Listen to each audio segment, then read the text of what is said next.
We'll call tonight's meeting to order. The study session for the Shelton City Council, November 13th, 2018. We have two agenda additions I'd like to put in, if everyone's agreeable. One is Mike's going to talk a little about the format of the interview session with the city manager candidates. And then I'm going to add the new business for discussion at the end for anybody that wants to bring up anything that we want to throw out there at this meeting. So are we agreeable to those two additions? All right, so I'll turn it over to Mike. Okay, it's good. So the last time that we talked about the interview schedule of the candidates, we referred back to what was done previously in the end of July, I think. And at that time you had basically three different interview panels. You had the council itself as a panel, you had a citizens panel, actually you called it a leadership panel, and then you had a management panel. When we talked a few weeks ago about the format of the upcoming interviews, which tentatively are still scheduled for the 29th and 30th of this month.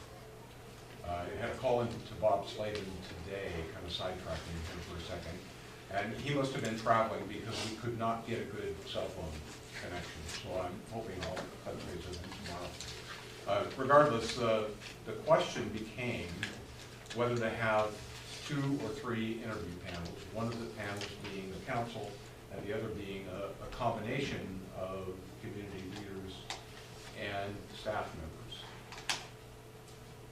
One of the statements that you indicated was that if we did it that way, that the council wanted to be able to observe the interviews from the leadership and staff panel, community leadership and staff panel. So in looking at some ways to orient this schedule, there are a couple of things that happen. First of all, we have 5 candidates. So that in and of itself adds a couple more hours to the interview process, whether you do it in one day or you do it on 2. And to do it on 2 days, with the council interviewing on Thursday, and then sitting in on the interview panels on Friday, we would have to bring the candidates in on Wednesday night. We have, at this point in time, we're planning on all 5 of them coming in on Wednesday night. That may or may not be necessary for a couple of the candidates, but at this point we're going to plan on having them here. So if they come in on Wednesday, we put them up on Wednesday night, they stay Wednesday and Thursday nights, and then Friday would be the final day with interviews somewhat similar to what we did the last time, except for the one panel. So the other option would be to bring them in on Thursday and start the introductions, the tour of city facilities on Thursday afternoon, have an open house on Thursday evening, and then on Friday have 2 panels, the council panel and the citizen staff panel. Of course, that means that you wouldn't be able to, excuse me, you wouldn't be able to sit in on the staff panel unless you chose to designate a couple of council members to do that on behalf of the entire council. So those are the two options as we're trying to manipulate this schedule. And again, since the last time we talked, the direction was you wanted to sit in on the interviews, but I wanted to touch base and see how strongly you feel about that. If we could do it a blended way to make it work. So we bring them in on Thursday, they only have to spend then one night here, and then they would have the complete interview set on Friday. Okay, thanks, Mike. Just one comment. From these people coming some a long ways, coming to this situation and do this, I'm kind of thinking, I don't remember exactly what we did before, but I'm kind of thinking on one element of what you're talking about, that a one-night stay here. If you travel from some long distance and you spend 3 days going through the full interview process, and then you went home and says, sorry, no can do. Just kind of thinking if there's any way we could make it so they don't have to spend 2 nights.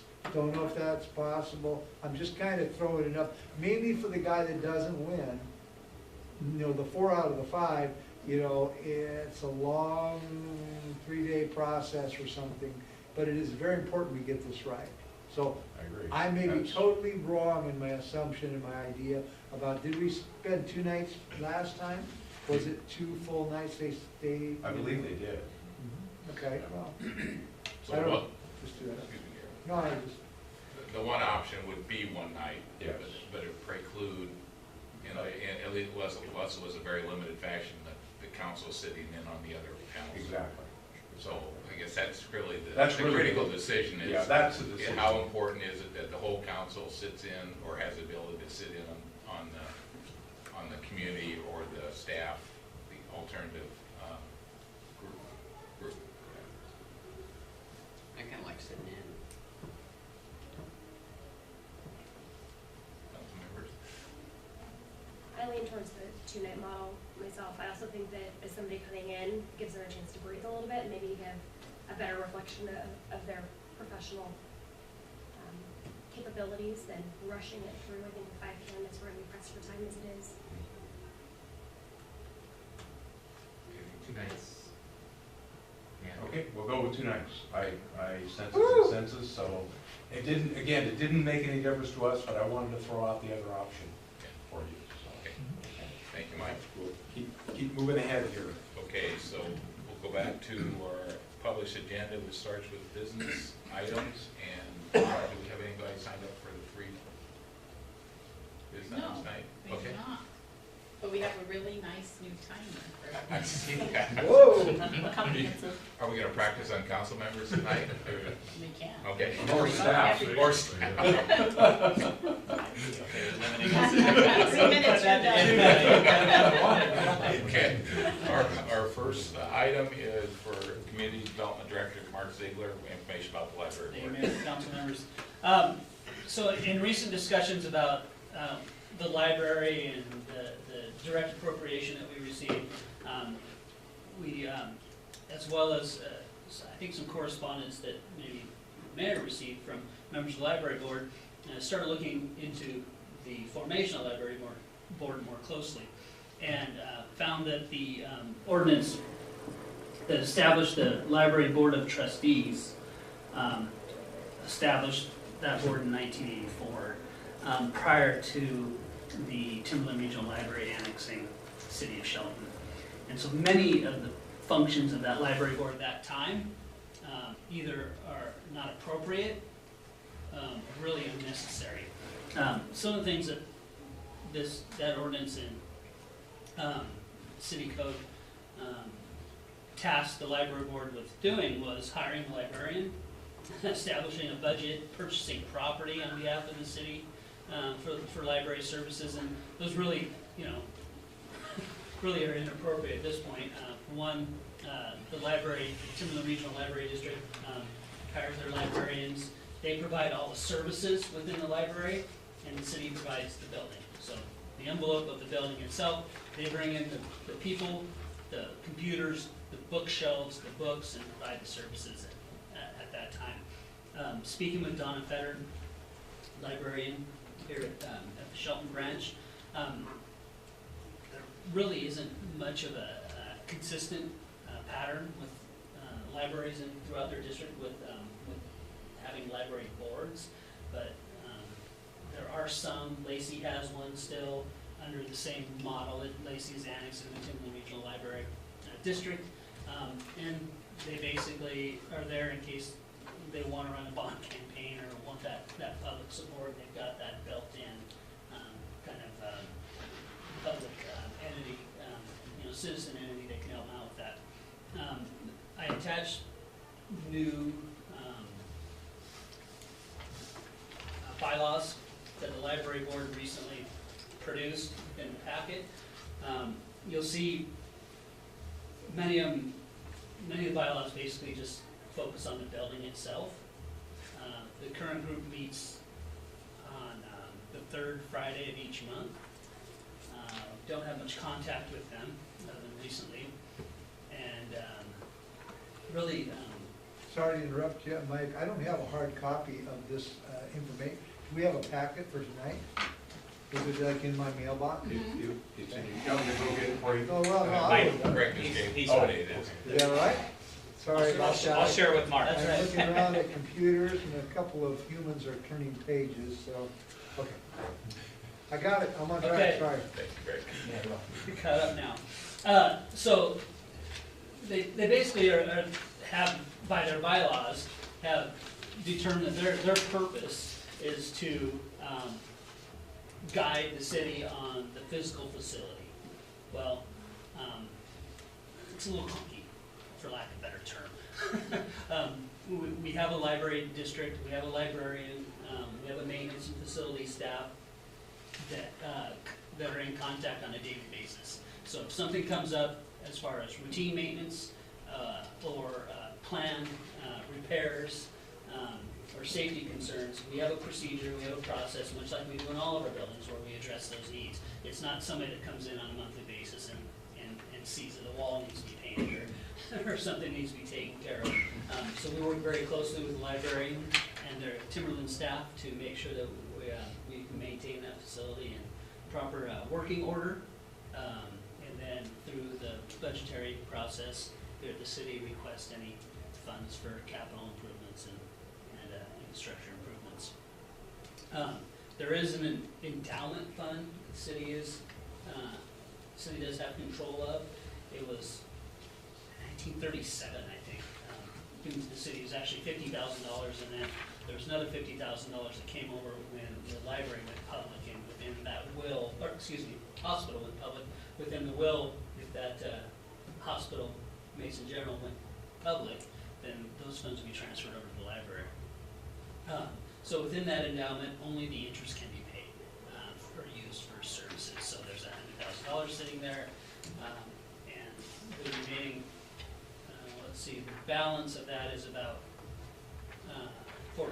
just over $14,000 in 2018 budget. We budget about $900 in interest each year that can be spent on library services. So it takes a little while to creep up and be able to achieve some, talking about roof repairs or major projects like that. It takes a little while for that to be increased or be achieved. So what really I'm asking you today is some guidance, how you see the library board might fit, and how you might want to proceed. I am planning on meeting with them on Friday. They have a meeting at 11 a.m. at the library, so I plan on meeting with them and having further discussions with them at that time and to see where they lie. I don't think there's 5 members appointed at this time. I believe we received a resignation not too long ago. So I think there's essentially, there's 4 members maximum. I don't know if the liaison, the Friends of the Library Board, which is separate, works with Timberland, is actually appointed. And I didn't see that in my documentation, but I might not have everything that's up to date. Aren't there 2 library boards? They have their board, and the city also has a board. Timberland Regional Library District has a board, serves much like the council does. They are the legislative authority of Timberland Regional Library District. Brenda Hershey is on the board representing Mason County, correct? I'm not sure of that. I believe that's the case. I'm not sure of that. Discussion?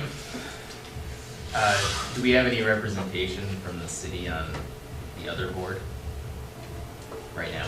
The Friends of the Library No, or no. Timberland's board? I think that's what the mayor's referring to. It's like Catholic. Is the, I think No, not Timberland's board, but this- the library board of trustees that was established. they're all appointed by the city. So Okay, they are, who are they? that board is a good question. At this point, I mean, are they actually like doing business? Like, do they? no, that's the whole thing. That's Okay, kind of what, so yeah, we- good, you asked the right Okay. question. Okay. They're really not, no, There's not nothing really, in they're not really doing it. That's why they wrote some new bylaws, that's why I'm coming today. They're not really doing it. They've tasked themselves with advising on improvements and maintenance and operations of the building and maintaining the endowment fund. Thank you. Well, technically, we have another ordinance that adopted how the city manages our funds, And the administrative services, let me get this right. Administrative Services Director. Director of Administrative Services has been tasked through ordinance 1337-292 to establish and maintain the funds established in this chapter, which includes street fund, tourism fund, bond fund, many different funds, including the Library Endowment Trust Fund and the Library Memorial Trust Fund. Mark, this is on the trust fund, how the funds are used when they are used. Has that been a city decision in the past, a library board decision, joint decision? In my experience, we haven't taken expenditures of the endowment fund interest in the library. But again, that's only been a few years. Why don't we just handle the library like a piece, like we're doing for the YMCA? It'd be easier. Well, because we own the facility. Well, correct, we own it. I think that's a separate conversation. If the city wants to approach Timberland Regional Library District and have them pay a lease or rent that out, that's a separate conversation from today. I'm not sure that that's their method of operation, but, because they provide the services for the city, but we can have that conversation at some point. The library board that I'm talking about today is appointed by the city council, works under the authority of this ordinance in Municipal Code 2.10, and really has no bearing on Timberland Regional Library or the services they provide. Councilmember Cron. So, 2 cents here, a few lines you've written, one, I just don't necessarily see the reason that we probably need this board if they're to tell us if library maintenance issues, you have staff and people that kind of are there hands-on anyway, so I don't know. To me, it looks like a board that probably could be dissolved. And that's a question I was going to ask Mark. Is there any concern from Donna Federn or anyone who's currently on the library board of any unintended consequences in dissolving this board, or are they essentially just looking for direction at this point? Yeah, I've talked to Donna a number of times. It is not of concern to her. We have a good working relationship. We have daily contact with either our custodians or maintenance staff, with her or her staff. So she sees it really as can be kind of an obstacle and can be kind of a cumbersome process to have to meet with them or actually have discussions with them about where we may be in the maintenance or operation process with the building, because they meet in the building, so they tend to reach out to Donna to meet, and then they ask her where something might be at, say the state appropriation.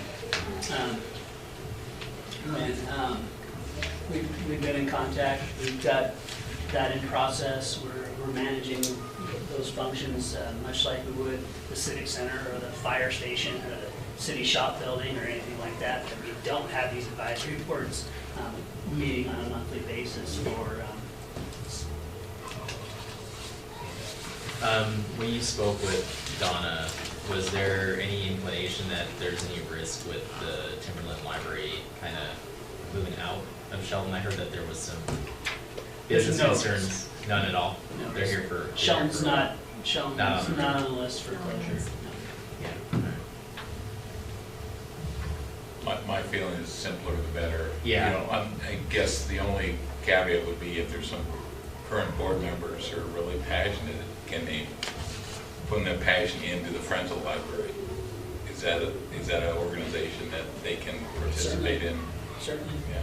Yeah, I don't think that's exclusive. And they certainly have book sales and events where they raise money and actually put that into library services.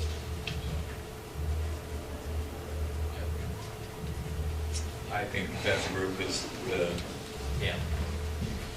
easily simplified and maybe drop the board. I'd say we'll do a little bit more discussion with some people around. I'll certainly have a discussion with them on Friday, try to, vet out a little more, because I didn't get these bylaws until recently. on their concerns. I know some of their concerns were, you know, we weren't necessarily maintaining the facility to their standard. I think I can say that about all of our buildings, so we're not picking on the library.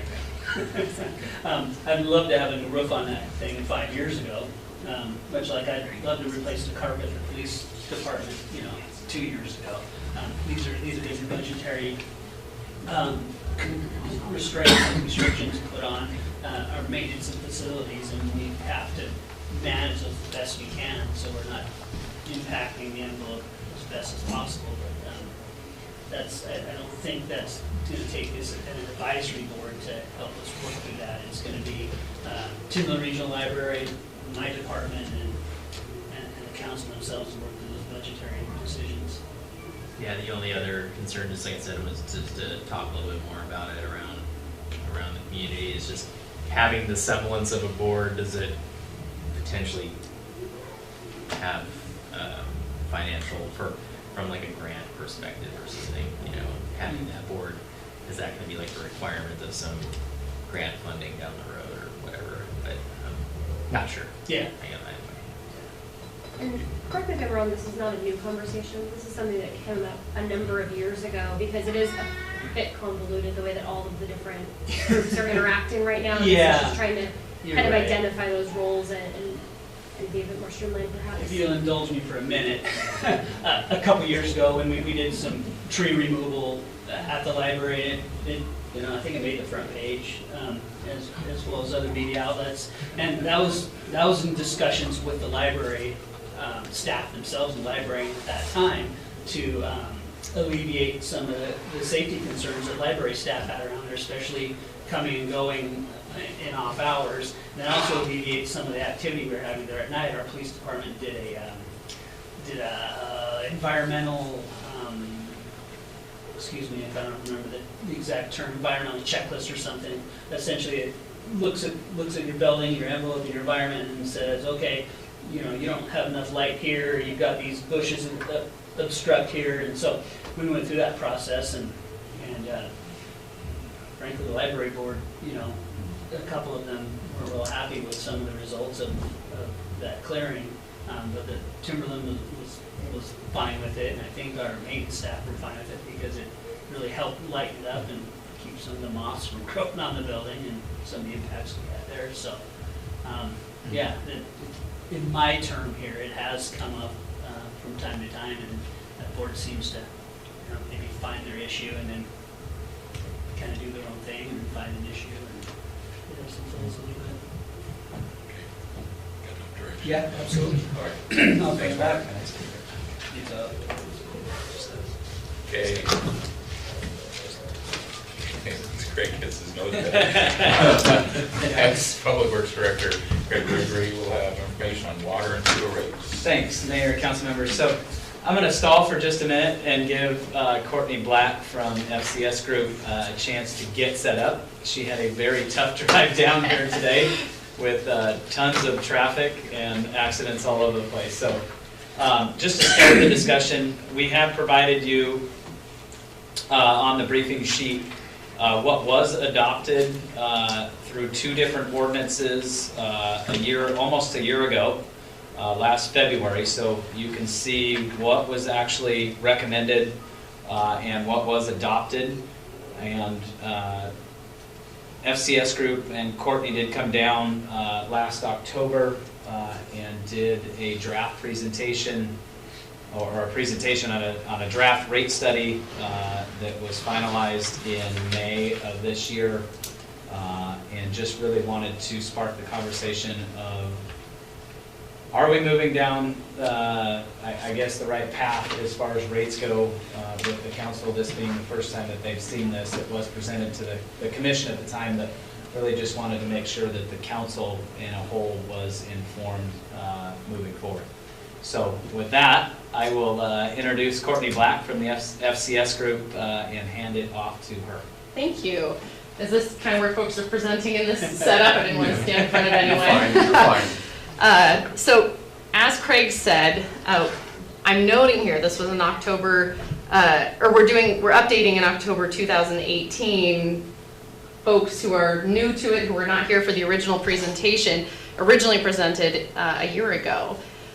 So this slide is new. I told Craig, because it was sort of a 1 week ahead request. I said, well, and just side note, I go on vacation tomorrow, and it's our busiest time of year. I said, but I can show up on that night, and I can review what was done. But bonus, we have an intro slide, because I didn't like it to just live as it was. So the intro slide notes in this rate plan review that 18 through 23 water and sewer rate plans were presented in October of last year.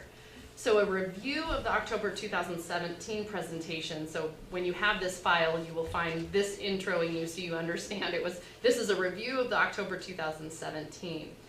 We're going to go through the adopted rate plans and then some revisions that between when we presented to you and when we crafted the report, there were a few last revisions, and so we just want to make sure we completed that bridge for what you have going forward. So revised rate plans for future consideration. One of the things when we came down and presented the forecasts, and you're going to see them again, we're showing you exactly what was shown last time, included that the budget had grant-funded overhead costs. So the grant is targeted at a CIP project, but you're allowed with grants to recover some overhead time that the city spends that's in your operating costs. And the budget had reflected the grant sharing in some of those operating costs, which we ran into. The grant will need the full amount for the project, and rates then needed to cover those operating costs. So that's one of the things that was sort of discovered and addressed after the fact, but rebalanced and taken into account. Grant funds, as I note here, were fully utilized for direct project costs. No funding capacity remained for the overhead reimbursement. Revenue needs were updated to reflect that fully funded utility overhead. On the sewer side, Craig updated me that the state revolving fund loan that it appeared at the time might be needed to close the full funding gap wasn't required, and so there's a lower debt repayment forecast in the sewer utility than what we were projecting at the time, because you didn't need to use that loan. So this is moving into, this was the 2017 presentation. So we provided that the history of rates before 2017. In 15, we assisted the city doing an internal sewer rate update with a model we had provided from a 2013 financial analysis. In 2010 was the last time we had looked at water rates before this 2017 update. So in 2017, we noted that the rate plan from the previous analysis had been suspended. There were no rate increases through 2018. So the water plan had been 4% annually and sewer 5%. So we were noting that rate increases had not been done, that had been planned just in preparation of what might be coming in terms of what was needed. So funding sources were secured for the Basin 3 project. At the time we noted there are other basin rehabilitation projects, but at the time the focus was getting through the funding picture for Basin 3, and we weren't yet looking at those other basin projects. So the water and sewer rate forecasts were updated for the 2018 through 2023 period with this study. So data and assumptions, the foundation was the 2017 budget, fund balances as of 16 year end, so then looking forward to the 17 budget from there. The capital improvement programs for each of the utilities were part of the funding picture need that we looked at. Revenue was also based on the 17 budget. And then using that foundation and projecting it forward, general cost inflation was based on a 10-year average for CPI, wages and benefits and employment cost index, capital expenditures, the construction cost index, engineering news record as the ENR, and then customer growth, conservatively, we were projecting no growth, because if you include growth, then revenue goes up, and this was to be a conservative picture for the utilities. Courtney, quick question. The 2.5 and 4, 2.5 for wage and 4 for benefits? Okay. Yes. So fiscal policies are material to projecting enterprise fund needs for utilities. The first reserve that we modeled when we were looking at the total annual requirements for each utility is an operating reserve, which is simply to accommodate cash flow cycles of revenue coming in and expenditures going out.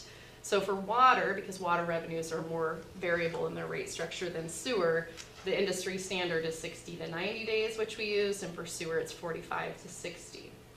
And then a capital contingency reserve, we typically look as two fund functions. You have operating costs that we want to keep segregated from capital costs. And so on the capital side, we show a reserve to meet emergency repairs, unanticipated things on the capital side.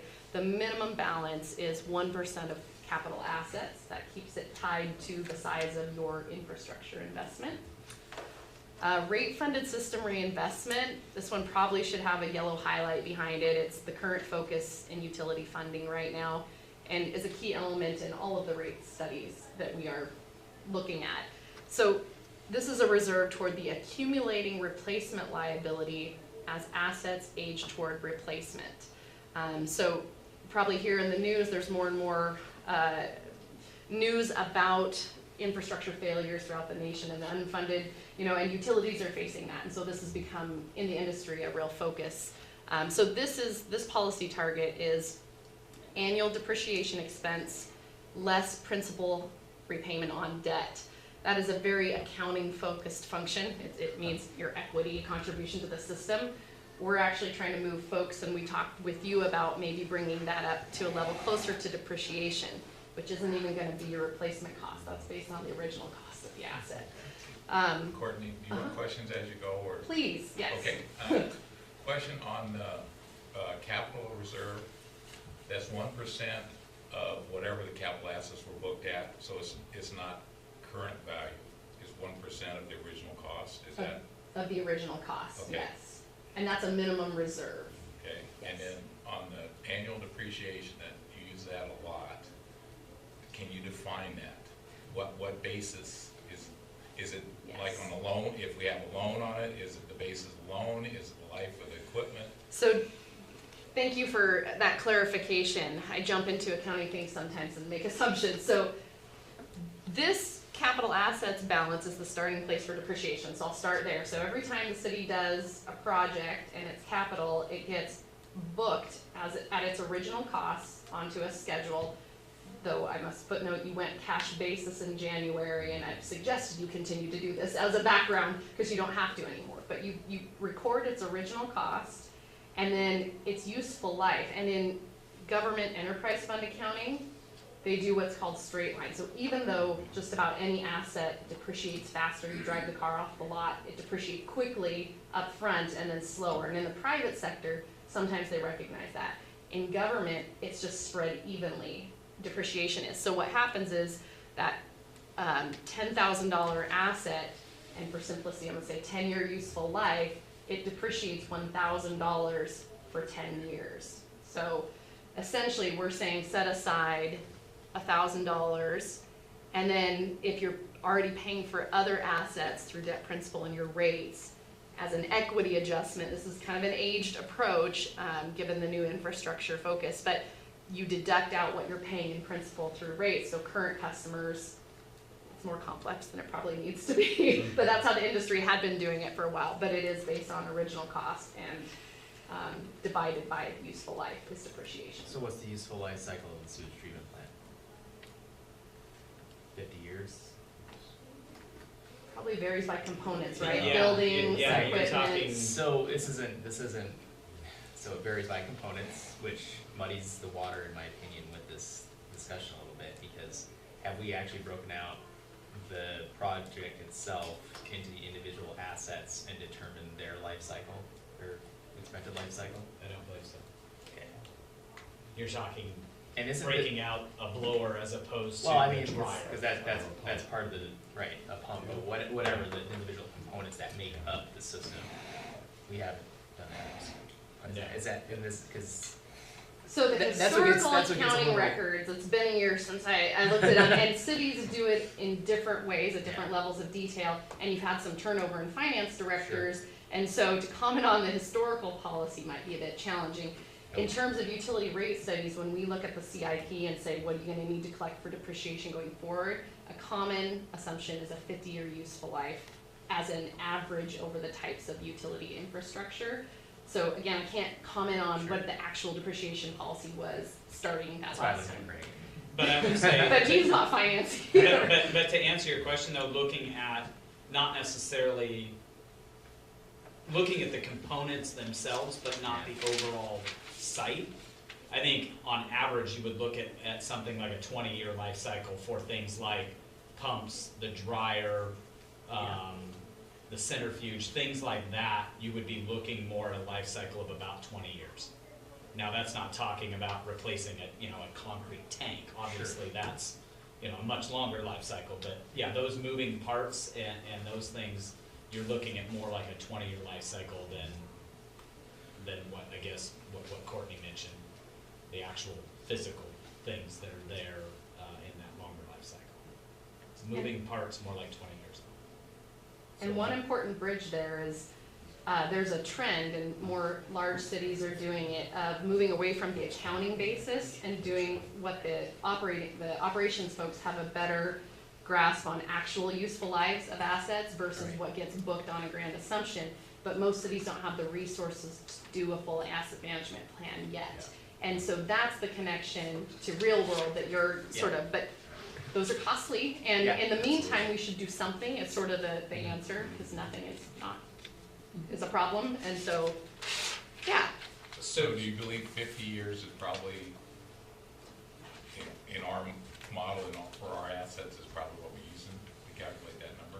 So depending on, In general. when a plant gets booked, the degree to which the accounting folks or the finance folks specify different components and how they depreciate it, I can't actually say what was being done there.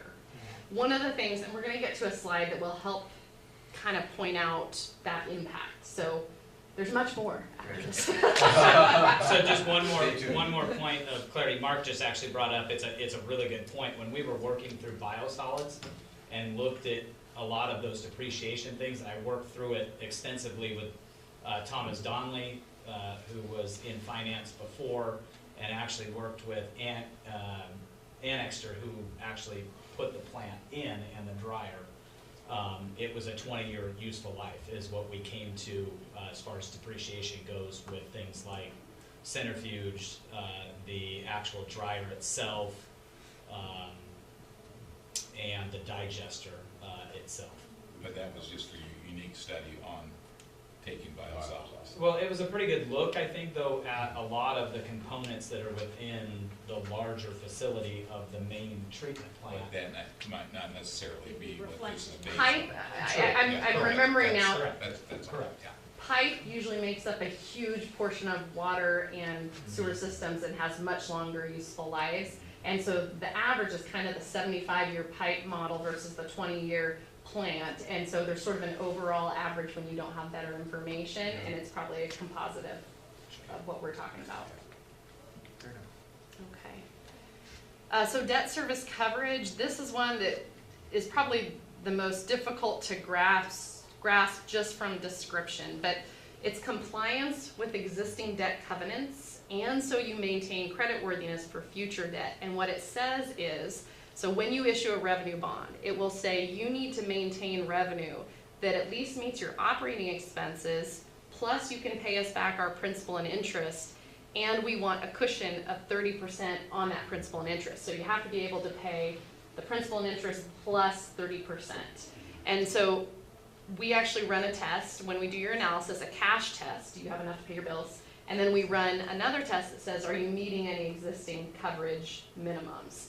In addition, if you are planning to borrow in the future, which most utilities are, pretty much no one is cash funding these days, the underwriters and the rating agencies want to see that actually at 2.0 to get the best terms for interest rates and borrowing terms. And so it's just something we look at. We don't necessarily say you should blow rates up to get the 2.0, but we say this is where you're at with that, and you're going to be borrowing again.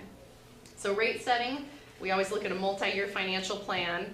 At the time, 6-year plans, because they corresponded with the water system planning cycle, that's now a 10-year.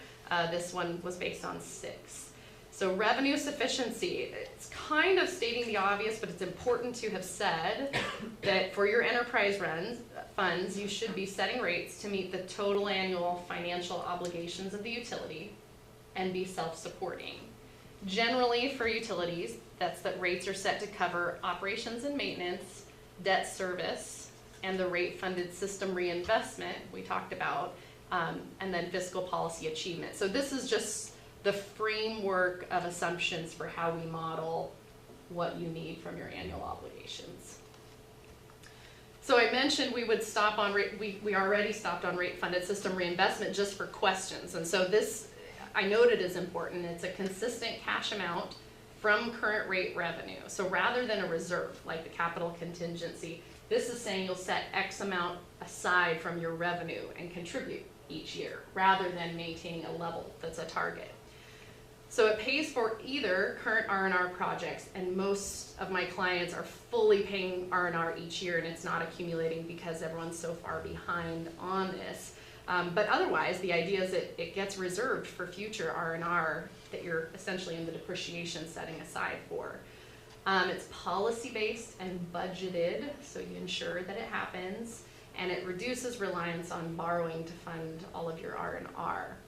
There are some alternative annual funding targets. So as I noted, a little bit of the aged, but very equity-based depreciation net of debt principal payment, and that's where we started with you and had you in the previous update.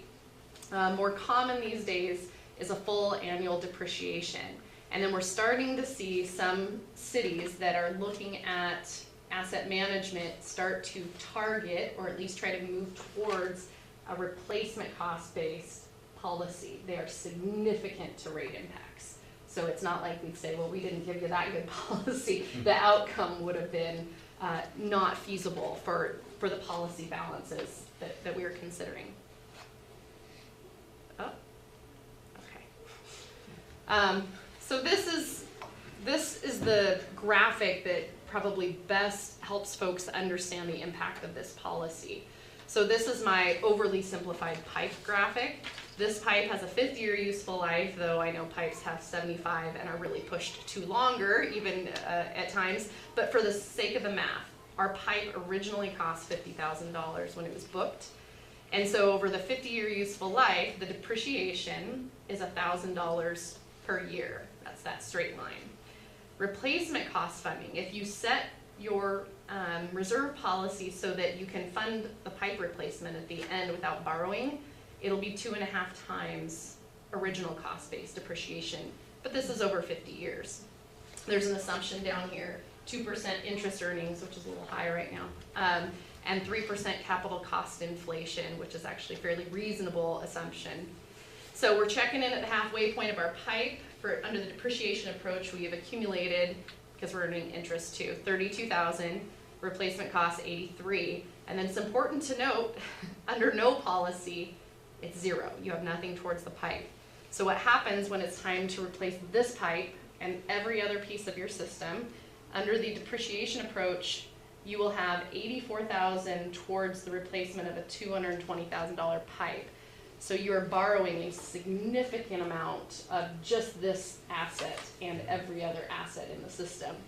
And then replacement cost funding, obviously that's a zero if you started day one. And then no policy, you borrow 100% of everything in your CIP. So that's just one way, because it's a really long-term looking policy. It's an approach that makes you look beyond your budget period, but the snowball is meaningful both on the reserve side and the accumulated liability of not setting something aside.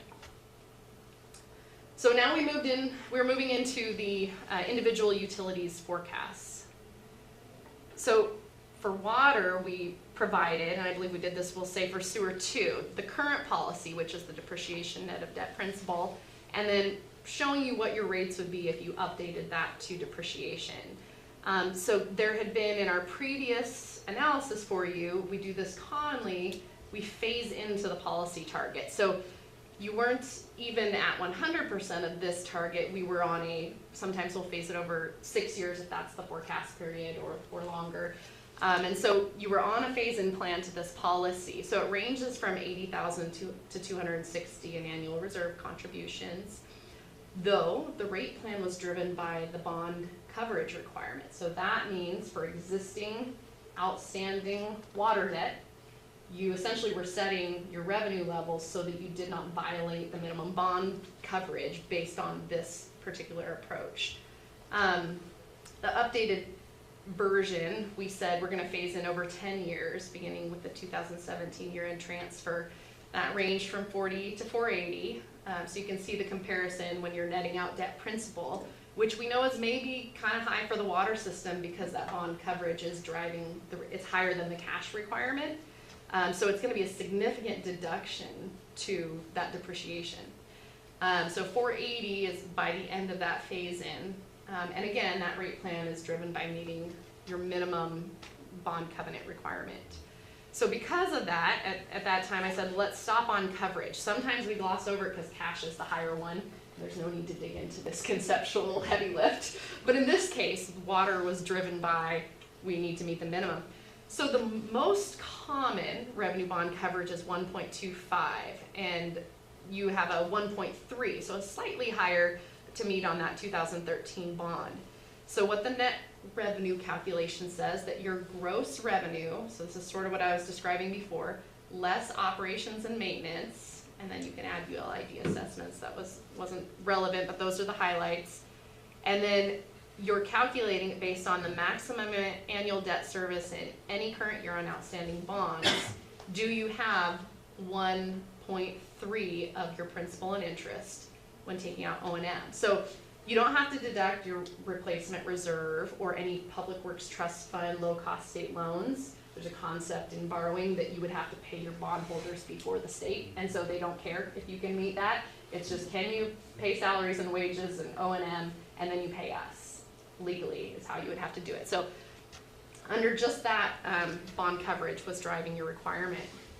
So let's talk about building up the blocks on the bottom here. Here's our forecast, 17 to 23.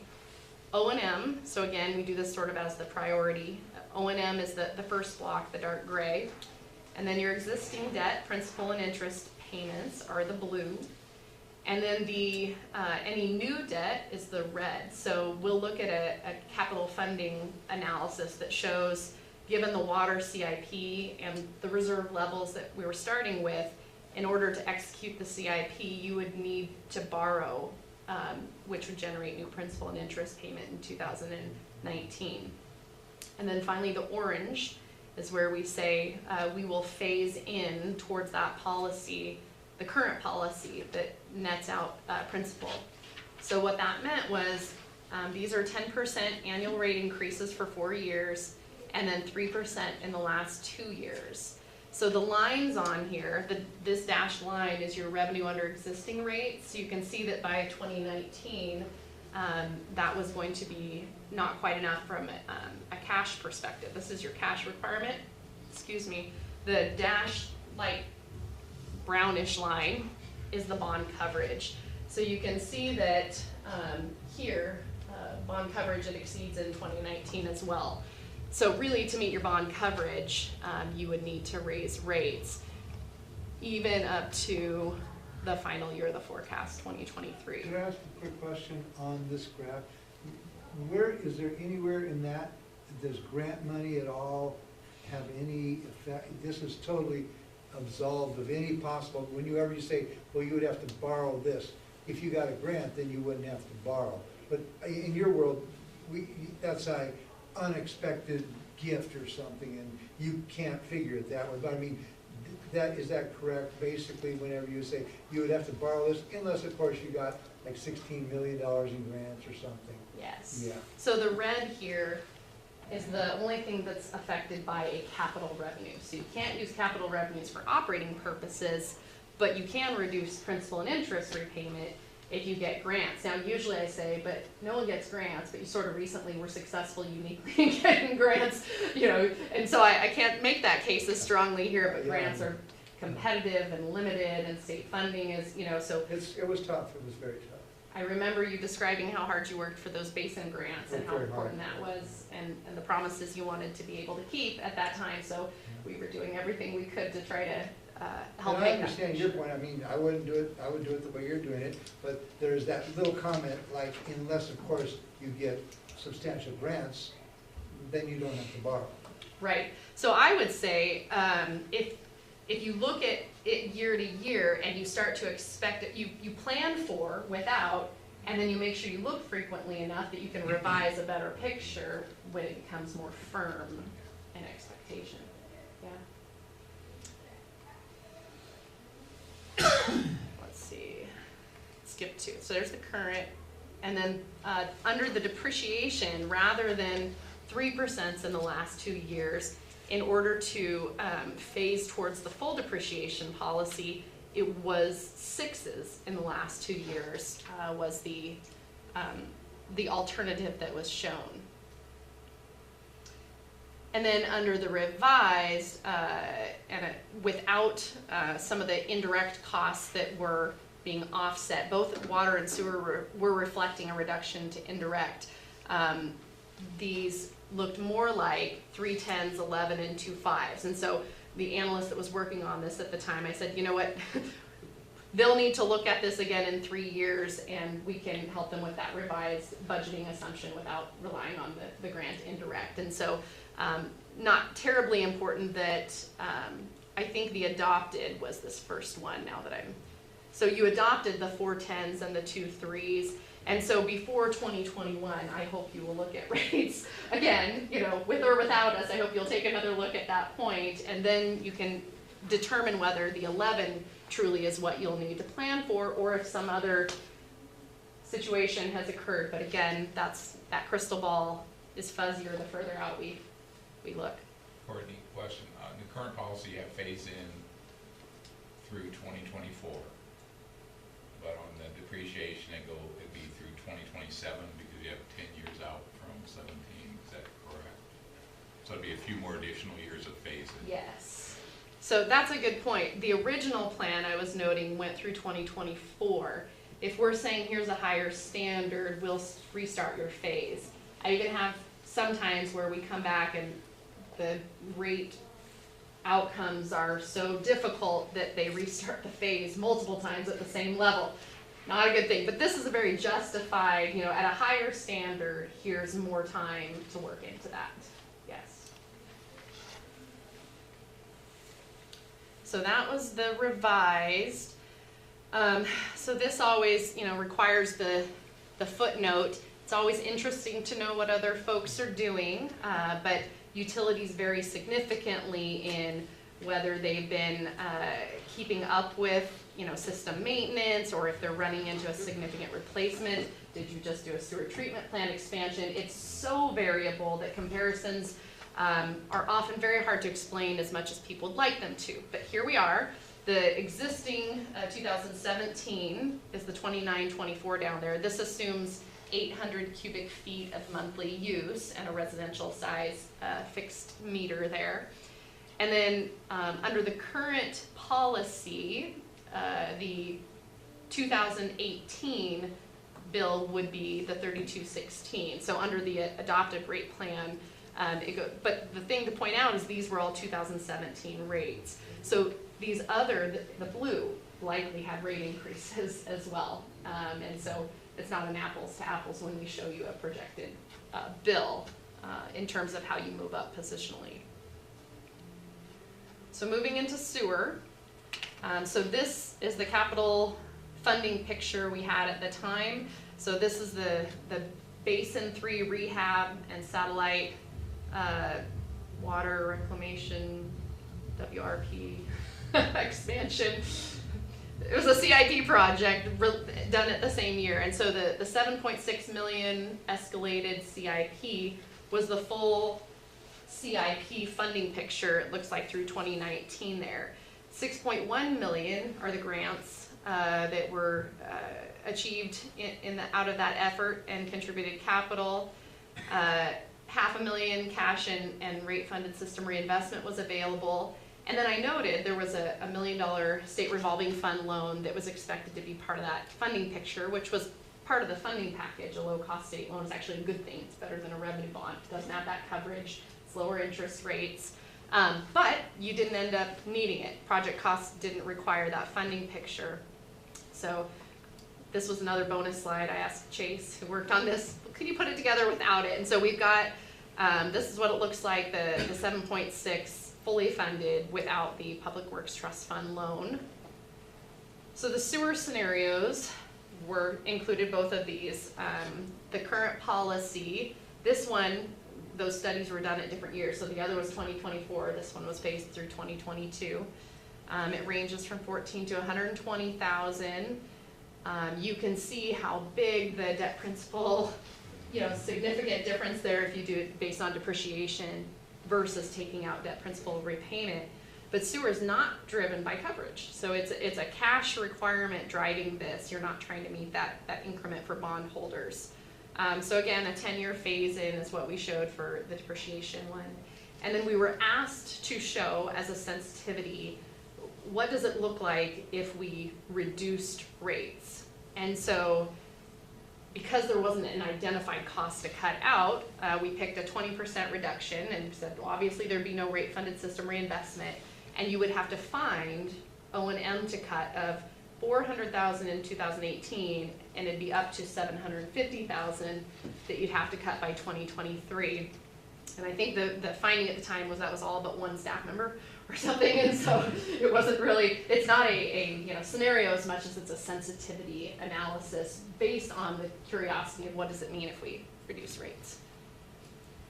So similar revenue requirement graphic here. Here's your O&M, and then here's that existing debt service. Much more a portion of your sewer requirement than it was for water. And I'm guessing without the background detail, there are more state loans in here because the coverage is not driving the requirement. So new debt, again, if you got grants for the little bit of new debt, oh, that was from the Public Works Trust Fund loan that didn't happen. So there is no new debt, but based on the scenario that was presented,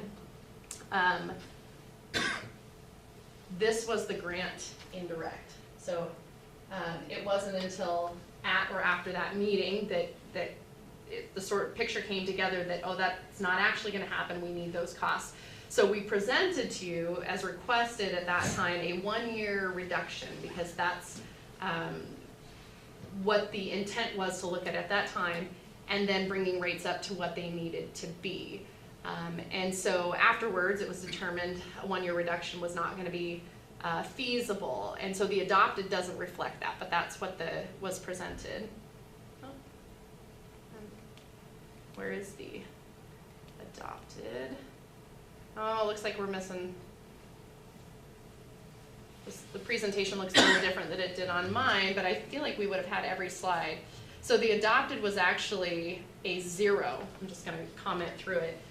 And I have the printout of the report over there I might grab at 0, and then I think it was 4s across. You're correct. Okay. And so it was determined, well, then we won't take the 1 time and we'll do the 4s across for the sewer. And this question is more for Craig, that there's, like, Basin 4, the one up on Hillcrest, or whatever, future basins. Yes. There's minimal new debt in here. So where are those projects fitting in? Or are they beyond 2023? No, that's something that we did note, that this did not include any additional sewer basins.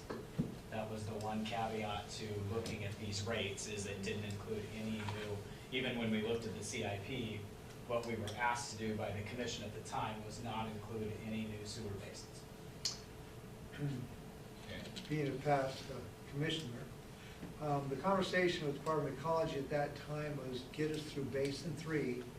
And at that point, they pretty much said, these are the basins that have pretty much, mainly we want the infiltration and whatnot. And so let's, then we'll kind of take a look at future basins. But it was assumed that we would then do them with grant money or saved money, or we could get on a schedule to that. There was no, the emergency as much as Basin 3. Basin 3 was kind of real important, as far as more important than the future ones like right away or something. How does that conversation, do you remember? Is that kind of like? It is somewhat of the conversation that, yeah, sewer basin 4 is a major priority at this time. It's a fairly small basin overall in size and in cost, but it has deteriorated very rapidly and is needing replacement. We've already started to do actual studies on it, of how much pipe is actually out there, how many connections are there, and we would recommend replacement, looking at it for design in 2020 and a build in 2021. Right, so we have a little time to save some money. And But- maybe get a grant. But this that we're looking at does not account for funds that correct. could be dedicated for that purpose. So at this point, this is assuming zero capital. Is that correct, or is it just That's- capital related to? hard- Yeah, so hard this, assets? let me go back to the CIP. So if that happens here, it hasn't been tested and that you have, we use everything that was available at the time for Basin 3. The likelihood that in 2 years under this rate plan, you've saved anything towards a cash, contribution to that. So it's very likely you will borrow unless grant magic happens. We got that ability. Come on now. Whatever magic you pulled out before, I grant don't know magic, if yeah. lightning strikes twice, but either way, if you don't get grants and you do it in this timeline, you will likely, if we put it into this analysis under these assumptions, you will borrow a significant amount of money. You might, if you don't get grants, potentially you can get on the cycle to get state loans, but if not, a revenue bond is what would be required to execute that. And I don't know if we're talking, millions or whatever, but that will result in this red bumping up the requirement for principal and interest repayment. And that, the slide that Courtney had just before points out something that we didn't do in 18 was the upgrade to the satellite wastewater treatment plant there's been a budget request for 2019, but Right. it's 1.3 million, so that was part of that 7.6 that we talked about in 2018, but it's been deferred until hopefully this year. Those plates have been failing quite often, and it's either replace them with the same technology that we've got in there now at about half the cost, or upgrade and basically quadruple the capacity of the plant with the upgraded technology. But that upgraded technology is going to cost us about 1.3 million to retrofit and add those into the satellite wastewater treatment plant. Do you have reserves? I don't have the detail. We talked about that today, and maybe, I don't want to put Sandy on the spot over here in the corner, but we actually just got done talking about this just a few hours ago, so I guess maybe I would hand that off to Sandy to explain where we're at right now. Or put her on the spot. Well, I don't have all the sewer information right in front of me right now. But I mean, yes, we did have that conversation about how the fund balances for reserves are within sewer. The 1.3, the project that you're talking about is anticipated to be funded in the budget for next year. Okay, Out of cash, Yes. Cash reserves. yes. Yes. Super, okay. Is the sludge revenue included in this forecast? It is, we included it That as sounds as familiar. revenue, yes. Yes. We have- revenue? we have- Now they're changing it all the time. Not with the new contracts, no. Because This that's was gonna be this was the significant. model from a year ago. But we have how many new contracts since we've been in this model, because this will be pretty significant. You've approved 2. Well, there's. Oh, I meant just recently, yeah, over the past year. Yeah. Before this was Actually, I done, think there you've was. approved, I think there you've was- approved actually 4 of them. Yeah. 2 of them very small though. And you told me the other day you thought that was gonna be about $250,000 a year, That's true. so. So sludge could pay for the new debt but we haven't looked at Yeah. that in this. Just a point of clarification though, now you're talking about revenue, you're not talking about, you're only talking about the revenue piece. Now you've got to talk about what we talked about earlier as far as life cycles and depreciation. And obviously, with using those moving parts more to produce or to process digested sludge, now all of a sudden the depreciation isn't 20 years, it's probably more like 15. Yeah, but So you have to account for that piece of it out of that 250,000 that you're bringing in as revenue. correct, There's additional expenses that go along with that. but it should be in these forecasts so we can make a good decision. when we revisit our forecasting. Yeah. Right, because this is just looking at what at 2017 the knowns were. Yes. I don't know if it's forwards or backwards, with all the bars. So we have to keep in mind that there's more than one thing that we're trying to accomplish here from a policy standpoint, which is not just to pay off debt. It's to manage the system, manage the asset for the long haul. There's two big chunks of this that we have to pay attention to and we have to plan for. So paying off debt is important, of course, and making sure that that is covered. But more importantly, is making sure that that infrastructure is planned for in the future when these things come up, so we don't end up having to go into further debt to pay for these things in the future. Asset management, I would love to see a fantastic, comprehensive, risk-based asset management plan for a small city, and Shelton be the model for that. We absolutely can do it, and there's no excuse to not. So, you know, keeping that in mind when we're setting policy, it's not just pay down the debt. It's pay down the debt and make sure that we're planning for down the road when we have the funds to do so. And Absolutely. Very good point. I save for when I want to buy a car, I save money for that car. And we don't want to do what we did in the past. And that's not raise rates for 7 or 8 years and then go, uh-oh, and raise them 39% in a 6-month period. Are you with? I'm on your side, Jim. You hear I'm fighting for you, man? 39%. And then use the money for something that we, probably, some of the money we shouldn't have. We kind of said we were going to do this, but we kind of did this. And so we want a clean sheet. We really want to be fiscally prudent. We really do. But we have to understand that we do have friends in the legislature, and we do have things like grants, and we do have other things that help us in our tasks that set before us. And we have ratepayers who are not in the best of the mood always to extremely raise rates. Yeah, the tolerance for raising their rates is very low. Yeah, yeah. But, you know, That's- But I would Put it far to it, rather plan for Yeah. what we're going to need and then be able to go back and say, good news. We don't have, need it. We have We funding for don't this, we need can it. Yeah. Yeah. re-examine those numbers rather than put ourselves in a position where we're adding fuel to that fire. Very professionally said. other things that we haven't accounted for either, just like 2019, we've got a sewer comp plan, a 6-year sewer comp plan that's up also that we are budgeting for the 2019 budget that's estimated to be about $300,000. That's not in this capital improvement plan. That's a function that we have to do every 6 years.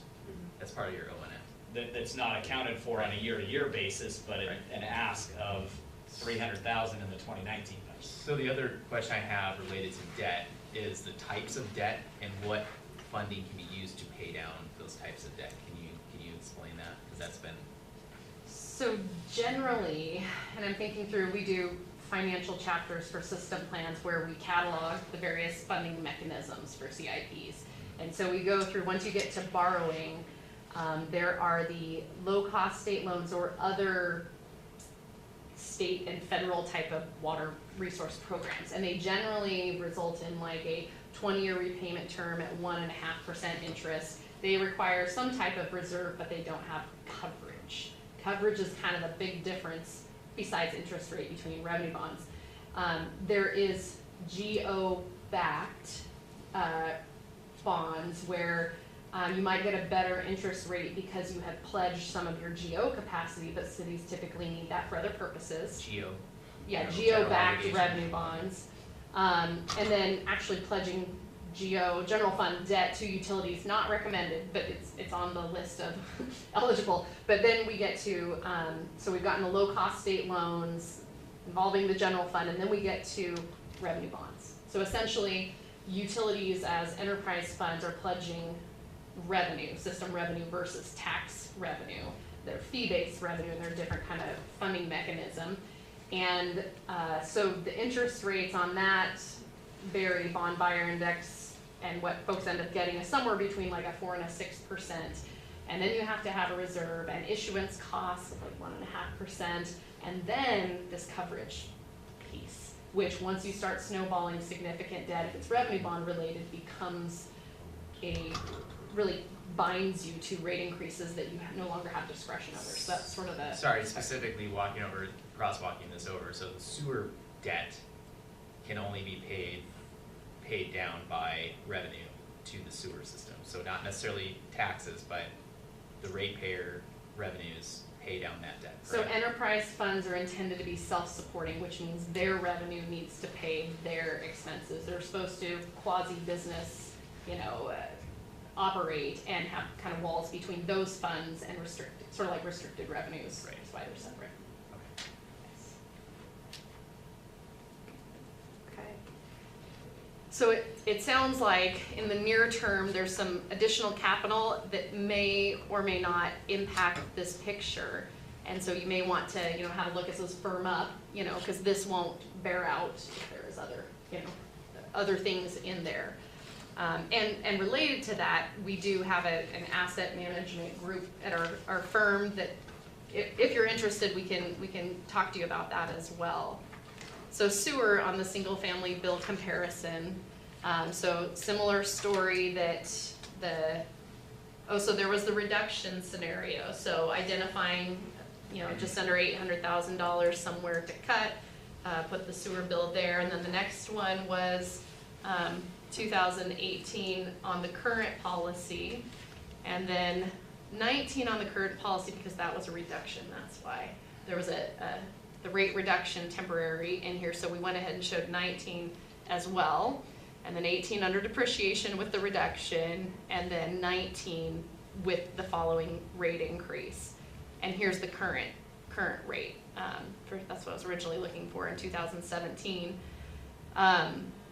And so on the sewer end, and this is where, and I'm looking for, we don't include in here Tenino, who's a client of mine, and some other examples. I tend to serve some higher cost sewer folks who generally, no matter what, fall to the right and have recent treatment plan expansion for small cities. And so the economies of scale are just painful in a small city when you go to a treatment plan expansion. They just are. And whenever someone crosses it, they jump to the right of these graphs. And so it's not really a conclusion of anything other than a recent treatment plan expansion. We did. We did include that. So, Good intro. There's this great comparison. You should see it. On the next one. So there's my Tenino folks, and then North Bend, Carnation. They've been probably 10 years out at least, maybe 15 years since they put in sewer. They were newly sewered. They had been didn't have sewer system. And then Kashmir, and then Duval. So these were recent treatment plant upgrade comparisons, and we didn't pick it by rate because Duval down there was a recent expansion as well. Is that the highest in the state? Is that the highest in the state? That we can find. There's I think it's the Association of Washington Cities publishes a comparison, but it generally gets aged. When we're doing a study, that's usually a year old, and we've got newer data just by going to the websites. I think Tenino is probably the highest, and I don't know that their next year's increase is not really. So we are the top fifth highest in the state right now.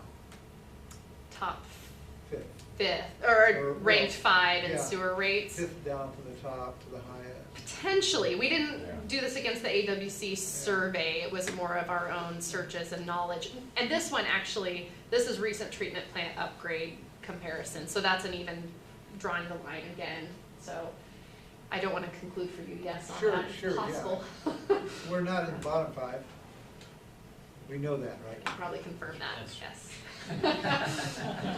But at any time, Tenino might have been bottom 5 before their treatment plant expansion, so it's just a matter of time until some people end up jumping in sewer. And like you said earlier, the key here is economy of scale. Yes. When you have a relatively fixed cost of a large treatment plant upgrade, and you have a small number of customers to spread that cost out. That's why Tenino's at 118 plus. This is true. Right. Yeah. Because you can't build a sewer system just in time. The Right. next house that connects, you can't expand the plant Yeah. one at a time. Right. And the nature of the cost of sewer now just makes that carrying cost really significant. Exactly. Yes. So the combined comparison, when we're doing a water and a sewer, sometimes one is changing much more than the other, so we try to show an overall impact. So there's the 18 with depreciation, 17, 19. These are generally not very different, except when we look at 19 with the depreciation. Sometimes those help a policy decision at the end of a large set of scenarios. In this case, there just wasn't a lot of differential. Courtney, Yes. you may not be able to answer this. Are those other cities you assume the escalation is gonna be similar? We make no assumption. That's why this is the only apples to apples is the 17 number for Shelton, Okay. because those are all 17 bills. And like I noted on the other one, a couple of those are my clients. I know they're going up, but not everyone publishes on their website their next series of rate increases or plans, so even that would be unfortunately combined. So we try not to do that. So in summary, a couple bonus bullets there, we put in a different colored font. Water, annual rate increases of 10% through 21, meet cash and bond. Annual rate increases of 3 in the last 2 years, achieved your current policy under those assumptions. 6% in the last 2 years would get you to the depreciation over 10 years. So I just had Chase add their post-presentation revisions meant in 21 through 23, the last 3 years, that last 10 would need to be 11, and then 2 5s would get you under the one you adopted, a similar set of rate increases. Sewer, under the existing policy target, current rate levels were actually sufficient to meet your needs. The sewer rates were good for the forecast under the current policy. Capitalized labor cost in 18, so that was that indirect cost that was first forecasted to be allocated to the grant, showed a temporary decrease that would then be reversed in the following years. The rate reduction would require you to suspend reserve funding and cut $750,000.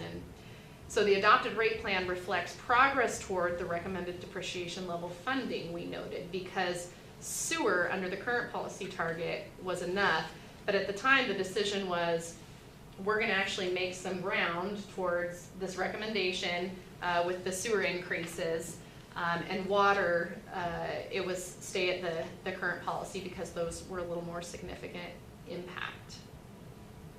And I think, so another bonus box here, we recommend reviewing and updating the rate plans in 2020 for 2021 to 2023 rate setting to ensure meeting the cash and bond coverage minimums, just because of that assumption of the indirect costs being funded and weren't at that time.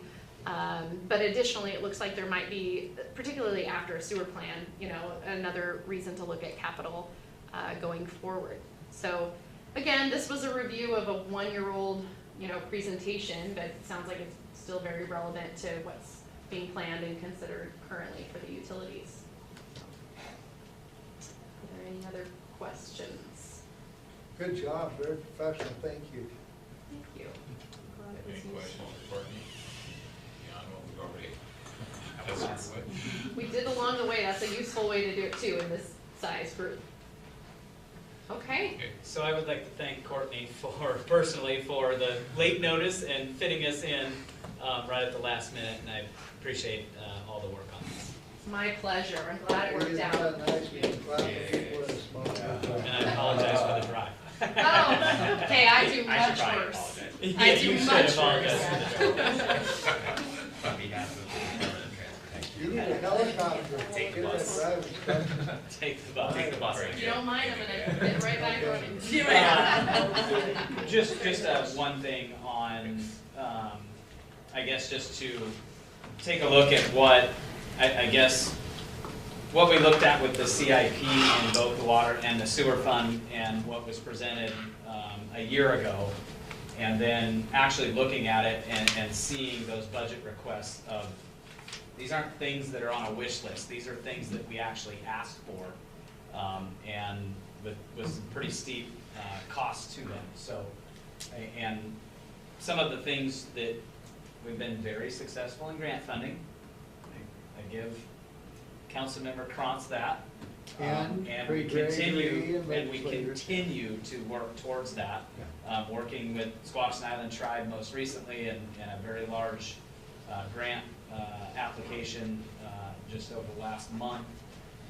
But there are things that you just can't pay for. We looked at the rehab of well 1 and the gravity water line that we've got from well 1 to the high school tank, the open air gravity line that we've got right now.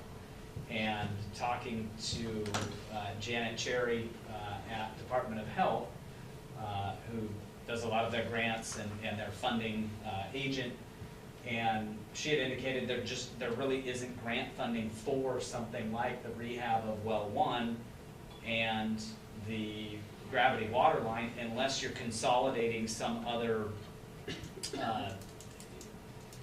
system that's not on the city of Shelton system now, and being able to consolidate some of those like we have out by Airport Grocery. There are quite a few systems out there that we could consolidate, which would be open to grant funding, but just those type of activities that just don't have a mechanism or an avenue to go after grant funding, you're paying for those. And those are fairly steep asks. I mean, I think we had the rehab of well 1 and the replacement at about 2.5 million. So those are things that we are asking for and coming up. This year we asked for a part of well 1 rehab to go in and actually camera that, clean it, and then to actually design the gravity water line rehab project starting this year, and then likely asking for funding to move forward with that project in 2020. So I guess just a bit of clarification on what can be grant funded and those things that you just can't really go after grant funding and go get. Sorry, well 1, 2.5 mil, fiscal year 1920? Design of Design in 19. gravity line in 19, with a portion of the rehab of well 1 in 19, and then the remainder of that into 2020. Okay. Which would likely be, it's about a mile of water line, of 12-inch water line. That's, like I said, not pressurized, so that would likely have to be a CIPP project, lining of that, and then additional pumps, a booster station to actually push it to the high school tank. So fairly costly project. That's great. Yeah. All right. I assume this is going to be on our agenda in the near future, or? That's my next question. Is what's the- And that's staff. where's We the are trigger just point? looking for direction of what you would like to see from us moving forward. Are we okay with the rates that are in place that are projected out over the next 5 years, or would you like to revisit those and look at other recommendations? I think we should vote every year on rates, and not just assume that we're gonna, we did it. I think we need to talk about it in a public meeting, and just instead of just going with the existing increases, that's my thinking. Other people should hear this and know this. Yeah, I I think we mean, should. if you're thinking of raising rates, we should talk right in front of the commission, or the council forum, and explain why and how and what, and let us talk in that forum about what we've done, where we are, and, I think that's just fair, and it's transparent. We don't decide here anyway. Yes? Go ahead, Mike. Go ahead, Mike. So the commission adopted this ordinance that is referenced in your packet that basically did already raise rates. You already set those rates. Now, the council could vote to amend that ordinance, certainly, to reduce those rates or change those rates, whatever the council wants to do. But you would have to amend a separate ordinance in order to move forward with that. Just wanted to make sure that you know that. I was gonna say, there's already a 51% increase increase over 6 years in water and 20% increase in 6 years in sewer already scheduled. That's what it is. I'm agreeing with Councilman Crumbs. I think we should address it in one of our regular meetings and not address it as rate increases, address it as further discussion with the possibility of looking at a potential rate adjustment. Beyond this, I mean, I had good information tonight. I think I need to think about it and look at the numbers some more and then have more discussion, I believe. I think absolutely we should dovetail in with this, though, is a really strong communication plan from the city on detailing this to the citizens, you know, in a nice, clear, succinct way, and that should happen before we vote on anything. You know what I mean? Like, it should be out there and should be publicized, so it's very clear. The understanding is out there, and then we obviously have our debate in the public forums, of course. Well, I think it's very important that if the Commission form of governance did something, we are now a council, I think we need to make the policy and look at this, whether we change, we need to set this, we as a group believe this is the way it should go, because the Commission form is dead and gone. We are now a council, and I think we owe it to the community, say, we have done our due diligence. Here is not just say, well, the Commission did it and they said it for 5 years, okay, and you know, I think we need to discuss it and have a little bit of conversation, and we need to do what Mike said is, if we have to do an ordinance or adopt something different, we need to think about it. We have two commissioners that aren't even here tonight, and they need to be kept in the loop kind of too, and I think this should be done. I think we need to set the rates as a council, and not what the Commission did and just kind of pass it on. I'm not saying the Commission did a bad thing, but I think we need to all put our stamp of whatever we do on this. I would, go ahead. Sorry, Mayor. The only thing I would, I guess, recommend to the council is not, Councilman Krantz, not that I think it's a terrible idea to look at this year by year, but I think for an overall concept of moving forward, we as staff certainly need to be able to plan into the future, and I think looking at this by a year-by-year basis would be very difficult for us to be able to look at our capital infrastructure and be able to look at individual year rates without having a larger plan and being able to, I guess, plan for 6 years instead of a single year. I stand corrected, but I guess the intent is that we as a council say this is what we think we should do going forward. It also ends the Commission form of government and puts it in its proper. So it's almost a readoption, Yeah, something like and that. I mean, if we all agree that this is what we're gonna do, if we vote on it, then Yeah. is that, Yeah. what do you think? Well, I agree. Information. Yeah. And I don't, there's no hurry on water. Water's already set, and your recommendation is not to change it till 2021 anyway, so why need to rush on water at all?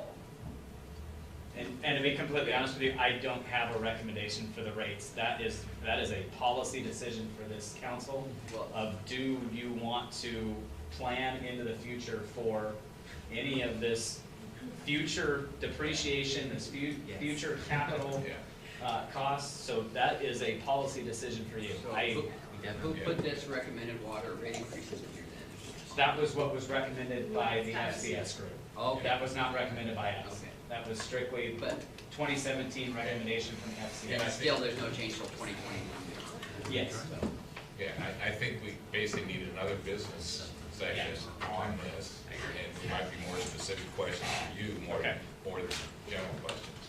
So that'd be my thought, and when that is, I couldn't tell you, but. And I think, again, it's looking at, yes, this has been adopted, but how does that play in with decisions that have happened since that time?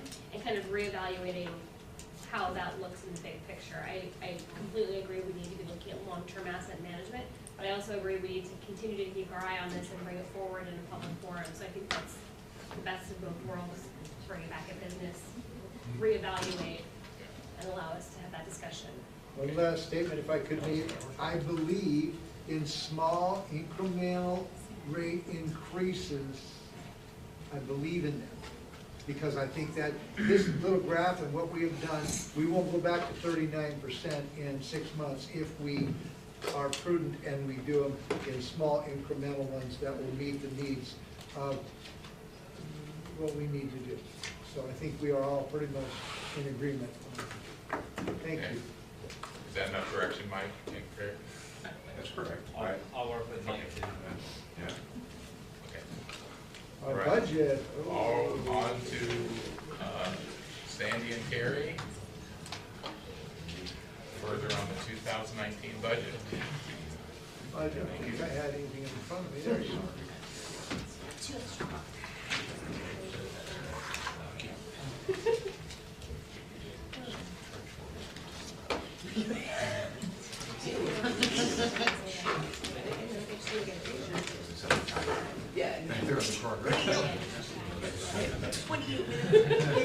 Probably not there. Should we extend the meeting now? I'm gonna talk fast. Yes. How's that? Yes. Alright. Good evening, Mayor, members of council. So our next item on the agenda is the first study session for the 2019 preliminary budget. No problem. I'll just carefully drink it. Are there changes from the last one you gave us this last meeting? Are there been more changes in here than the last? This is a whole different presentation than the presentation I did at the last meeting. All right, thank you. Yep. But the budget document we're working with is the same. Budget document has Has not not changed. Just the presentation is a new Okay, presentation. Okay. Little different focus. Don't cost this one. So, this is a study session, so it's our first chance to discuss the 2019 budget as a council. Last week, we just did the public hearings, which gave the public a chance to comment on it. And we do have an additional study session scheduled already for the 27th, so 2 weeks from now, after next week's regular council meeting, then the following week, there's an additional study session scheduled. And there is no council action at this time, it is for discussion. So a little bit of an agenda that kind of walks, the power presentation walks through this agenda. We're going to take a look at overall of the general fund budget and then kind of crosswalk from the previous forecast that we had seen during the budget retreats. And so tonight's focus will be mostly on the general fund and the street fund. Just from a timing perspective, with the agenda, we weren't going to be able to get through the full general fund and all of the utilities and everything tonight. So we are hoping to get through general fund and street fund mostly tonight, and then focus on utilities and any other funds, operating type funds that the council may have questions about at our next study session. We'll have to have a short discussion about general fund revenue, go through some position summaries that detail out where the staffing lies. That is obviously our biggest expense as a service type industry. I've prepared a list of what the new budget requests are, and we'll review that. Give you a little bit of the update on the indirect cost model. Courtney, who just left, has actually been the one that's been working with Terry and I on the update to the indirect cost model, so we'll have a short update about that. And an overview of the new street operating fund. So, budget overview. The overall total city budget, so just over 27 million, that includes all funds. Of that amount, the general fund comprises about 43%. The general fund is about 11.5 million as it stands now, so just a little shy of half of that. And then that does exclude any street operations. We have moved the street operations out of the general fund into a new street operations fund separately, and that budget is about 2.3 million, and that represents about just shy of 9% of the total $27 million budget for the city.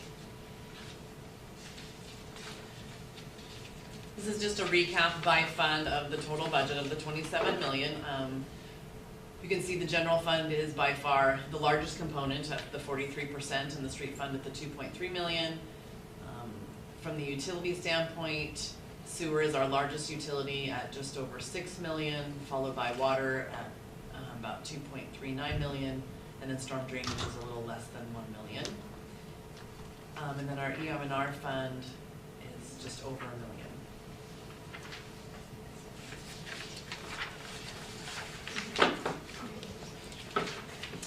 just a few highlights over the overall budget. This budget does include the proposed and allowed 1% property tax that we discussed at last week's revenue public hearing. The EMS property tax levy does not include any increase based on the calculation of the highest lawful. There's no capacity for that, but it will carry forward. And then the 2019 preliminary budget does include the general purpose reserves at the council targeted policies. So the strategic reserve at 6.3% and the cash flow reserve, it's also 6.3, so 5%. Then obviously the 2019, the preliminary budgeting excludes most of the one-time items that were adopted by the council in September. And that is one reason also we see the budget numbers go down from 18 to 19. So a little bit about the general fund. So our forecast when we had the budget retreats back at the end of August, starting the end of August going into September, showed a potential deficit of up to $1 million, both for the general fund and street funds combined. We looked at them both together and we looked at them separated, and each way you sliced it, it was up to about $1 million for both of those. So we have presented you a balanced budget for 2019. So how did we get there from those forecasts to the balanced budget? Wanted to provide you a little bit of background on that. What's included in the 2019 preliminary budget from a council directed standpoint out of those retreats was to increase the business license fee by $15 for a total fee of $50, and that's both for new licenses and for renewing. Currently we have a two-tier structure, or we had a two-tier structure, but council adopted the $50 for all licenses, both new and renewing. A council had recommended and included in this budget is a small portion of the TBD, Transportation Benefit District funds, to go towards those kind of strategic, focused maintenance items instead of capital. And so it is a small amount. It's only about $20,000 that we've targeted into the street operating fund to be funded from the TBD. And then from a benefit standpoint, the deferred compensation, that is being budgeted at 75% of its historical utilization. And that's just recognizing that it's a benefit offered to employees that they do not have to take, they can take though. And just looking at several past years of historical, we are never fully utilized that 100% of that budget. And so just trying to capture some of that capacity that's been untapped and unused. Pump the brakes. How did we end up at 20,000 of TBD funds? What was that? Just curious. What was the rationale? Was it just 20,000 worth of strategic maintenance projects? Is what we had thought of, or? It was sidewalks and special purpose paths that we had asked for in the past. That was in the general operating budget. So that's going to be a specific ask in 19 for that 20K, not just 20K to float. Correct. That's correct. Okay. Any capital improvements with sidewalks and special purpose paths? Yes. Oh, yeah. Sidewalks and Special purpose. we got all of the sidewalks.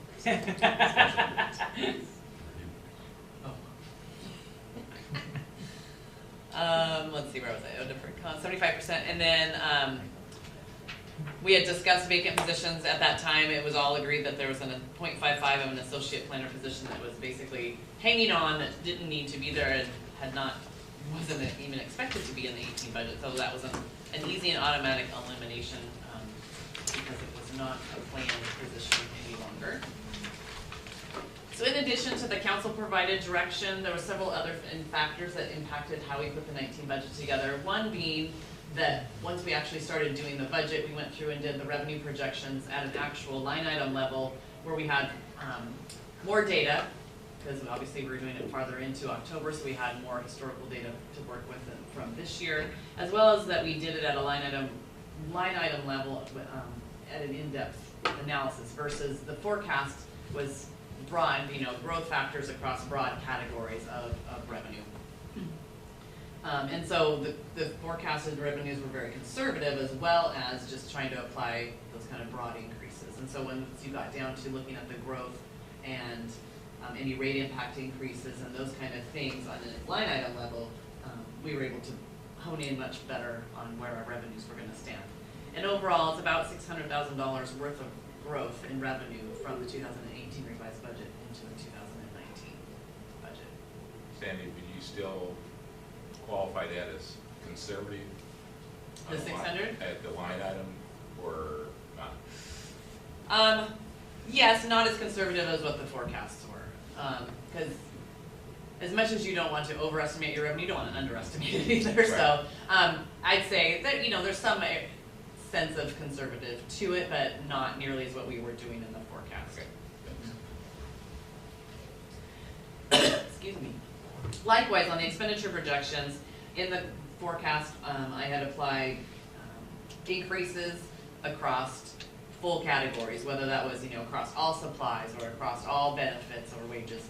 And when we obviously do the budget, we narrow that down and we do the personnel budget by department and by bargaining unit, and supplies are looked at by the departments on more of a line item level, and only increasing where there's an actual known cost increase. Otherwise we pretty much gave the direction to the departments to hold the line, not just increase to increase, but only increase if you knew you had known cost increases for supplies, equipment, training, those kind of things. So we had much better and more accurate estimates for our expenditures as well as our revenues. Also on the expenditure side, along with that vacant half of an associate planner that was out there, we have several vacant positions that in review with the departments and in discussions with Terry and Mike and I, that we just have determined that are less critical at this time in order to balance the budget, and that aren't positions that are not critical to be filled moving forward. One of those being the assistant city manager position. We have a vacant staff accountant position in the finance department, has been eliminated. Civil engineer, working with Craig. We do have a vacant associate engineer that is still in the budget, and we are keeping that and then hoping to recruit for that. The civil engineer has obviously been a position that sounds like it has been recruited for many times and not able to be filled. And we're able to take care of those services in other ways. And then we ended up with a vacant purchasing and projects coordinator position that was deemed to be eliminated instead of refilled as well. So along with the other associate planner position, those 4 staff positions have been eliminated from the budget, which was a significant savings to the expenditure, overall general fund expenditure bottom line. And then as well as departments also went through, and when they did their line item budgets, they looked for areas where historically they maybe haven't been spending their whole budget, and they felt that they could trim some supplies, trim equipment, services. Maybe they have a better contract than what we've had in the past for some kind of service, and so made adjustments to line items where they felt was necessary as well. So kind of all of those combined factors together provided us with being able to then close that deficit and provide you a balanced budget for 2019.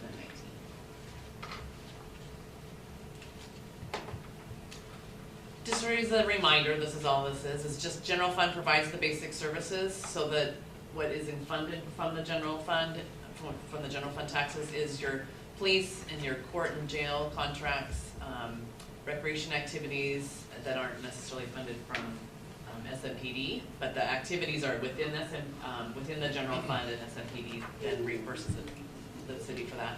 Parks maintenance and facilities maintenance, planning and building services and permitting, your code enforcement, economic development, and then all of the internal support functions from administration, IT, finance, legal, and HR. By department, this is how the 11.5 million is broken down across our departments. These departments we've kind of re-massaged the departments together compared to the long list that you had in the past. We've combined things, so areas where there was really more of a division listing in the 2018 budget, those kind of divisions have been put together into a department. You have all the details in the document by division, but this then rolls that up. So like within community development, I think there's 8 to 10 different divisions, and many of those were listed kind of as from a department level in a big long list last year. And so we've rolled those up into the community development department, and then you can see in the document the actual individual divisions. Gotta have at least one chart of pretty colors. can't get away without one pie chart, right? One pie chart for the night. This is just based on percentage of the general fund. Police makes up a large portion of the general fund. Fire and EMS, even though it's contracted through the Central Mason District, it still is a cost and still listed kind of as a separate department.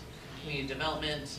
Non-departmental is an area where we've combined things that don't necessarily belong to one department, so all of the capital, general capital, not capital projects like streets or anything. This is general capital equipment for the general fund. Transfers out, so the subsidy transfer to the street fund or transfers to the debt funds for principal and interest payments, and then so it transfers and capital, and then let's see the other pie. Moving into a little bit of revenue history, so our revenue is about 11.2 million. Obviously, the largest portion of that is taxes, and we'll show a little bit more detail on that tax piece. And then the charges for services, the majority of that is, a large piece of that is the internal charges from the indirect cost model, as well as the funding for the SROs, for the school resource officers from the school district comes into that category as well. So I broke down the tax Just revenue a little confirm bit. again, Sure, exact question. this is, TBD is not in here, correct? TBD is not in there. And the full cash basis of the prepayment on solid waste is in 17, correct? Okay. Yes. The full 1 million is in the 17 actuals.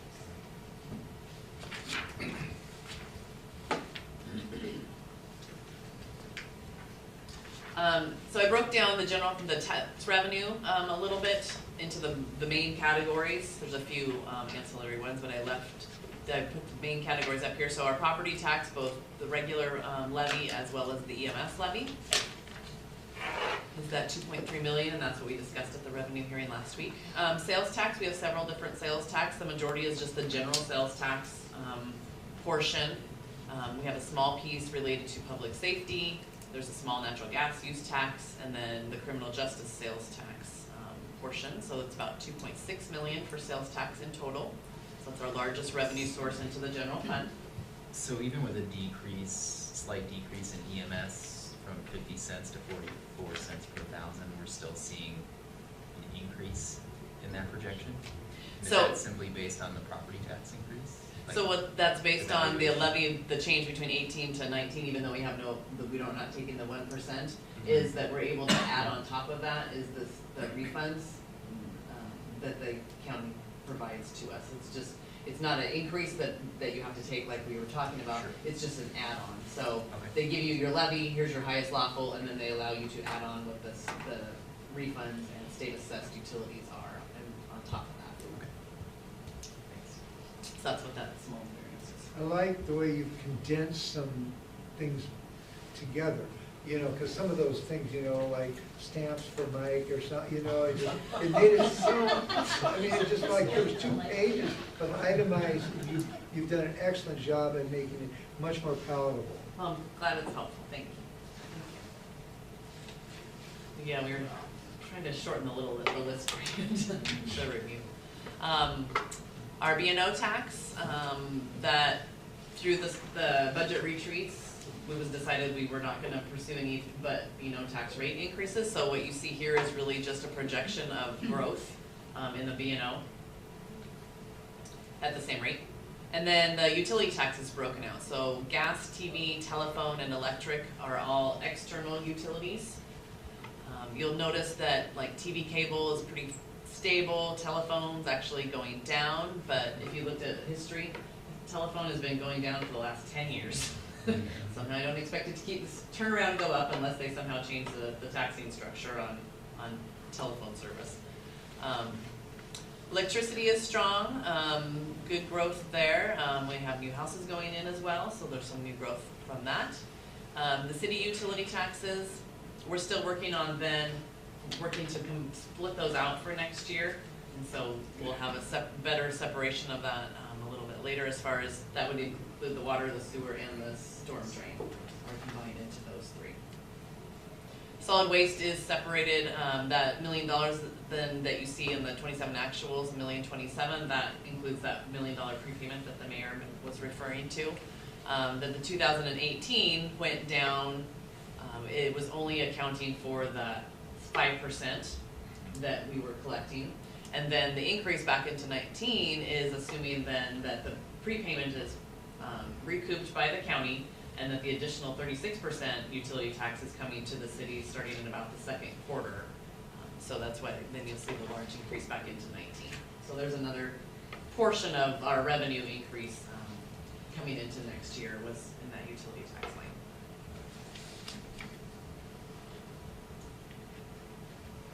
line. Any questions on the revenue portion? Thought we'd go through just a little bit on the, and there's several slides in here, but we'll go through them fast. It was the easiest to just kind of dump them all in. Position summary. So obviously positions make up a large portion of our budget, and this is then grouped by the 2018, how it was through the revised budget, and then the 2019 preliminary, and then by those same fund and department and fund categories that we showed you from an overall expenditure standpoint. So the general fund decreased about 6 positions. Some of that is related to 2 positions for the public works superintendents, used to be charged and budgeted, I should say, in the public works admin key or department. And so those are now getting split out and direct charged to the utilities that they manage. So the 2 public works superintendents will now be in the street and all of the utility funds and EM&R versus in the general fund. So that was 2 positions. There's the list of positions that I mentioned before that have been reduced on that previous slide, as well as we added a position in police for the 3rd SRO, and that's been fully funded from the school district. So we have accounted for the revenue to fully fund that new 3rd SRO. And then in finance, there was we decreased a position, but then we also increased a 3/4 time position that was existing and is now proposed to be increased to a 1.0 full time. So we decreased 1 FTE and increased another one by 1/4. So that accounts for most of the general fund change. Street fund, and then as well as in the utilities, you'll just see minor little tweaks and changes, and some of that is just based on working with Craig and making sure that the staff is getting budgeted in the places where they're doing the work and getting accounted for. Also, as well as the changes with the public works superintendents being added to the streets and the utility funds. Some of them are like sewer and storm drain. Those both increased by 1/2, from 8.8 to 9.3, and storm from 3 to 3.5, and that's the superintendent that split between those 2 utilities that came out of the general fund. And then the other superintendent is split between street, water, and EM&R. So you'll see there's some small increases there too. So overall for the city, the overall city positions went down by 4.3. There's a little bit of a reconciliation walkthrough from that. So we started with the 97.8 in 18, reduced by the assistant city manager, staff accountant, projects and purchasing coordinator, the associate planner, civil engineer. Now, city attorney is listed as a reduction in FTE. Does not mean we got rid of legal services. At this point, we are not doing that. We are just not staffing it with an employee. So from an employee count, it goes down by 1. Dollar-wise, it's shifted over to professional services, and we still have funding to cover our legal needs. It's just if you're looking at an FTE count only, it's now a 0 for that position. Doesn't mean at the council or at some point in the future that whole service is thought to be serviced better by an in-house city attorney again, then those dollars would shift out of professional services and go back to being into an employee. There's the 1/4 increase for the accounting assistant that I mentioned, as well as the police officer, that's the SRO funded by the school district, and that gets us to our 93.5 for next year. Interrupt for a second. I assume you're not going to finish in 4 minutes, correct? I can talk fast, but probably not that fast. I get a motion to extend the meeting for mean, how much ever council wishes to discuss Do we need tonight, to at do least that in I'd this say. study session? Or- Here we, it's a public meeting. Public meeting. So do you, is that what we do? I think you should. Okay. I move to extend the study session by 30 minutes. Second. Okay, all in favor? Aye. Thank you. Thanks, Andy. Sure, no problem. Thank you. I'll keep going, but I just wanted to. The next following slides, I'm gonna kind of go through quick if there's anything you want me to stop on, but basically I put a slide in. Now, the first slides that we showed you were total FTEs by department, and the bit by department. And this now would be the FTEs with, the classification of each of those employees within the divisions. So, and just showing the difference between 18 and 19. And there's just shifts around, some of them, you know, there, obviously we showed that there isn't a large increase of, by any means, of added new positions. And there's reductions, and so you'll see those reductions coming out. You'll also see where employees have, and positions have shifted based on where the work and the focus of that position is now between divisions. Would we need to consider, we're getting a new judge, obviously, because our judge is one for the court, so would we need any training or any kind of additional money in this? We did increase, the municipal court budget did get their training budget increased, both because the court administrator, who's fairly new, needs some additional training as well as staff, and a small anticipation of whether the new judge would need some training, mostly for the court administrator and stuff, but we did put some additional training dollars into the budget. So legislative, obviously the council members, there's a portion of the city clerk in there, represented that it supports council for the meetings and the packets, and then an admin support assistant. Judicial didn't change, we still have a half-time judge, one court administrator, the community services supervisor, and then 2 legal process assistants. Administration, change here was the city clerk didn't have any portion in administration before, and there's a small portion now in the city clerk. Again, shifting with the confidential admin assistant is where that position's duties are lying, and the admin support assistant, so those were a shift. And then taking out, obviously, the assistant city manager and the city attorney. In finance, a little change of the city clerk, a little from half of the time to 0.4 of the city clerk, and that's, finance also includes the records division, so that's why the city clerk is within finance, it includes the records division. The staff accountant went down from 3 to 2. The accounting assistant 2 that you see as a 1 is really the retitled and reclass of the customer service specialist. So we went from 2.75 customer service specialists down to 2, and then that 0.75 is where we added the quarter to make the new accounting assistant 2. Public Works, admin, and engineering. Mostly just the reduction of the positions, superintendents moving out to the utilities, and then the actual elimination of the civil engineer and the projects and purchasing coordinator. Police, we had a little bit of shifting with a new detective sergeant, and reduction of so the corporal became a sergeant, and we added the new school resource officer, so just a little bit of shifting around, but really the net effect is the 1 increase on the SRO. Community development and parks, associate planner that was reduced, the senior associate civil engineer, that position didn't go away, it was just a portion in community development and a portion in public works, and now it's fully funded 1.0 in public works, so the whole position is still there, we just moved around where it was at.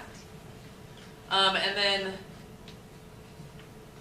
the maintenance worker at 1.99 is really not 1.99 of a person, or of 2 people. So maintenance workers are split a third, and when I did the budget, they were a third in 3 different areas. So 0.33, 0.33, and 0.34. And so this is and it was 3 positions. So this is really the 0.33 of 3 maintenance workers added together. So we'll shift that around to make it, put the 0.34s and spread them out, and it'll all round up to even positions. So it wasn't apparent to me until I actually took it from the personnel spreadsheet and put it in here and went, oh, we just need to round the 0.4s around. But that's why you see something that might be a 0.99 is that's 3 different positions out of 3rd that make up a whole position.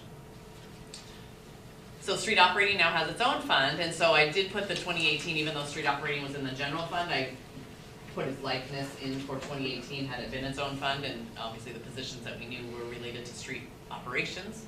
The superintendent now at 40% of one superintendent. And then otherwise, not much change across the other positions for streets.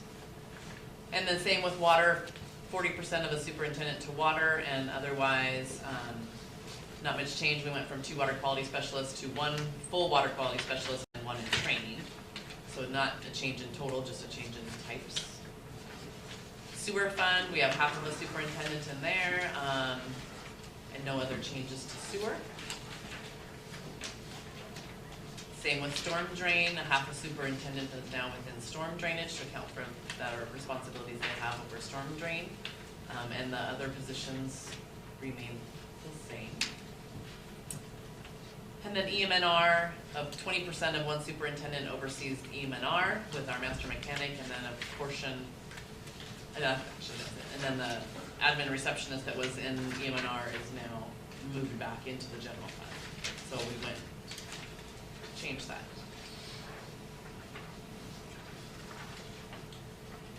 Any questions on the positions? Thought it was just important to kind of see how and where the employees and the positions are spread out and where the effort is going in those. If not, we can move on to the street operating fund. Just some points about that. So the street operating fund and how that kind of will operate. All of the street operations used to be in the general fund. So any street related revenue came to the general fund, and any street operations expenditures were budgeted and paid for out of the general fund within their own line items. So we have taken all of the related revenue line items, so sales tax from which is the TBD funding, any right-of-way permits, the 2 state shared revenues of multimodal transportation and motor vehicle fuel tax that are directly related to transportation operations, and then any of the interfund charges that were coming to the general fund that are street related also go to that fund. So all of those street related revenues, instead of being in the general fund, just budgeted in the street fund, and those account codes, and then received into that. So not much different for the staff to deal with, other than they have a new number to use from an accounting coding standpoint. But it's just really from a budgeting standpoint, we're just focusing on it's a different fund so that the council can truly see what the street operations are and the revenue that's funding that and how much that costs versus having it kind of buried inside the general fund. And having the TBD money buried within the general fund and getting lost amongst all the other operational revenue when it can't be used towards just general purpose activities in the general fund. Like I said, all the street related expenditures will be paid for there. The TBD funds will be held in the street fund, so we will move the balance that we've talked about of the TBD that's been collected in 16, 17, and then 18. That pot of TBD funding will move out of the general fund and as the beginning cash balance into the street fund. And then we will be able to kind of track it and monitor its use and balance in the street fund from there. And then once we put the whole budget together with all of the revenue sources and then the activities for the street fund, it was a $465,000 subsidy from the general fund. So that was happening even when it was within the general fund. You just didn't see it as a direct, line item. It was just getting funded from the general tax revenue. So there will be a direct subsidy transfer now from the general fund into the street fund to balance that fund out. So Sandy, a grant or something for a specific road project, that would go directly to the capital fund? Well, if it was capital related, go to capital. If it was just like an operational type grant or something, it would go into the street fund. So this fund is only truly for the operations. All capital still remains within the capital improvement fund. And so the REIT money and the traffic impact fees will still remain in the capital fund. And the TBD money that's going to be funding any capital will transfer out of the street operating and over to the capital fund to fund those.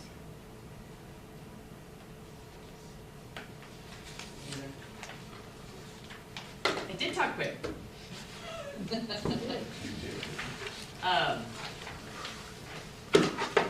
So that was, our intent was to get through, an overview of those items for you for the general fund and the street fund. Like I said, knowing what was on the agenda, I didn't anticipate that we'd have time to get through all the utility stuff, and we will be able to go into more depth into the utilities and what's included with that. I know, I did miss one thing because it wasn't on my slides. New requests. And we'll probably revisit this again at the next one because it also includes utilities, but we'll go through what new requests from the departments were or were not included into the general fund and street fund budgets. May I just ask, I'm gonna sound like a broken record. Can we get digital copies of these as well? Yes, For our files? Yes, we'll send everything out digitally as well. Thank you so much.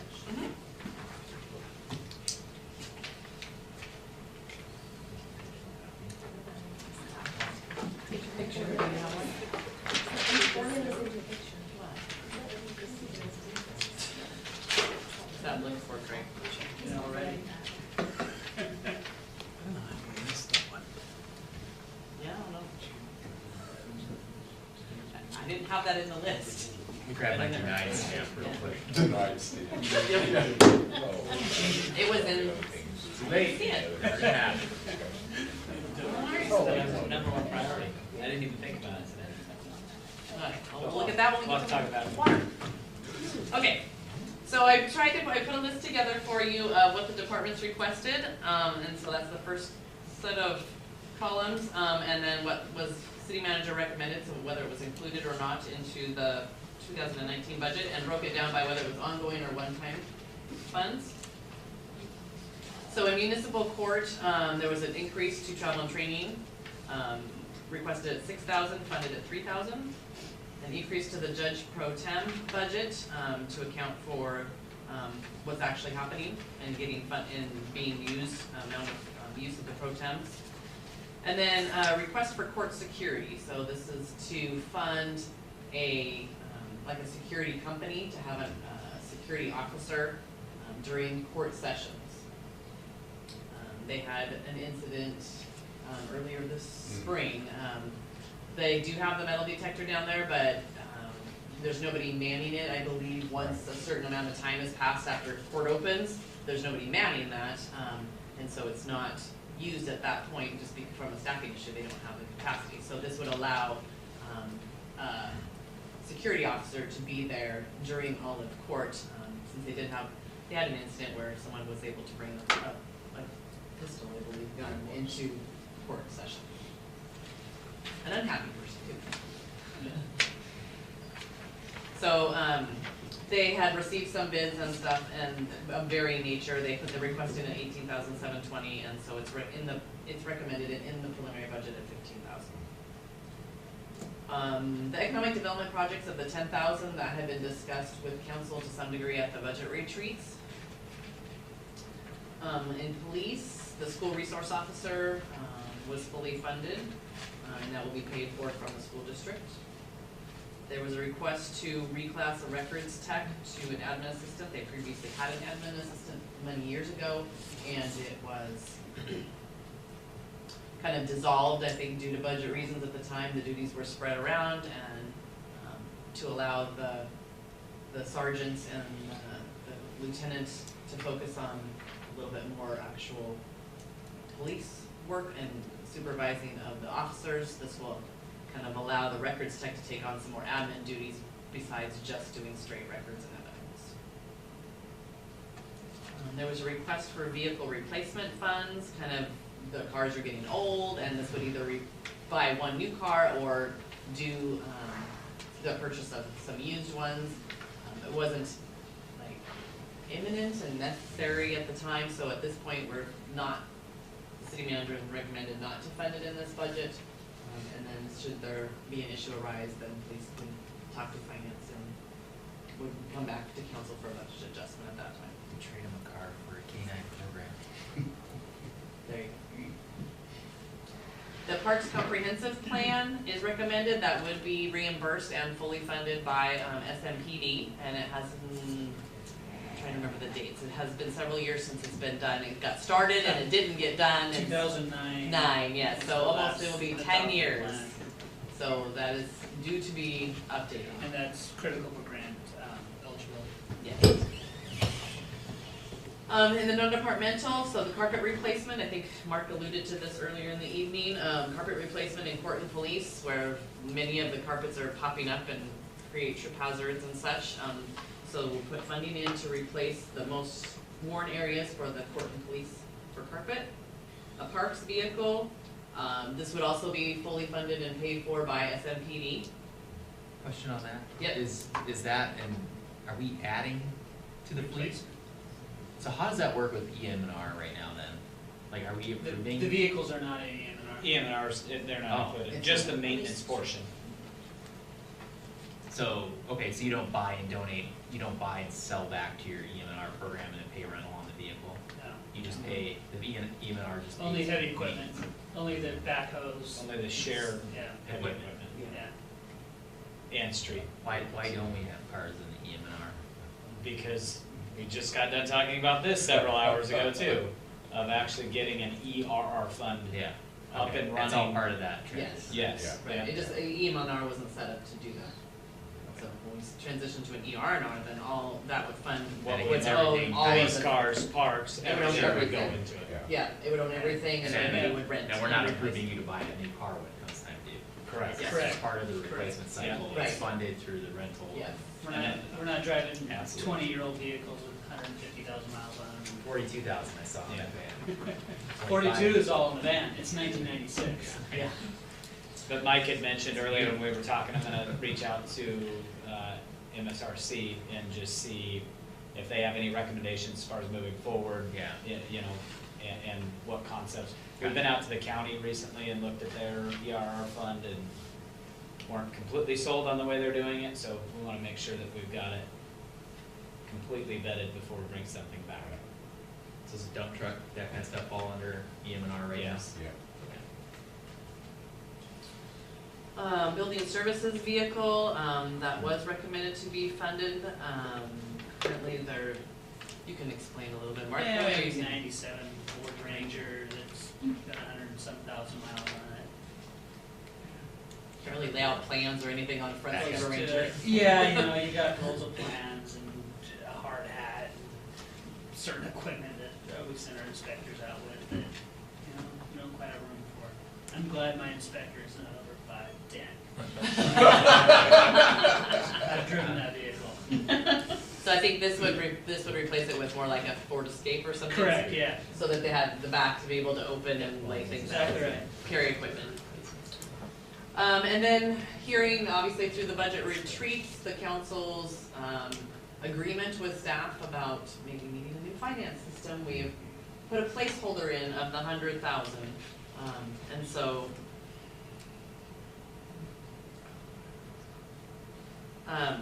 And so that obviously is gonna have to be researched more and stuff, but that we Okay. wanted to get I was a wondering if that get a was- placeholder in it. That's not a It's just, specific number yet. Throw it out there. It's Alright. going, yeah, with Fair follow-up, enough. yes. I think that's probably accurate estimate. Yeah, this might be pretty close. Yeah. In street operating, the only increase from an operations standpoint was, some additional increase in seasonal hours, which would provide some additional hours during the peak season as well as I think extend it a little bit, into the fall season. Sorry, can you Yeah. explain why some of this stuff is listed as an ongoing? What's this instead of a one-time? Like the non-departmental items, those are listed under the ongoing column, is that correct? Nope, I just made it. Okay. No, just I making honestly, sure. I just was looking down going, why is that in that Alright. column? So I apologize, Alright, that is in the wrong column. Wrong. No problem. I apologize, yes. I tried to break them apart and apparently I got typing. I rationalized that we got to the next page and that didn't work. No, Thank that, you. yes. I will double check all of these now, but most of the equipment or a capital type project all goes into one time. Okay. So that section got put into the wrong box. It would be all one time. I don't think you want to replace carpet every year too. Well, we may. Yeah. You never know on that part, that could come back. It's probably a 4-year project anyway. Yeah. The seasonals then for street operating is ongoing to add to the salaries and benefits for the seasonals.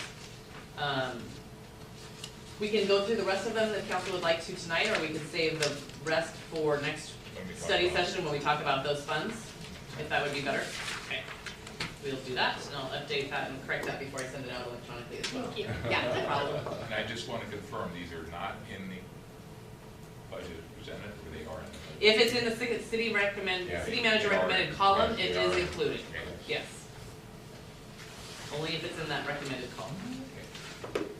And then I believe the last thing on my agenda there that I had put up was just to give you an update on the indirect cost model update. So,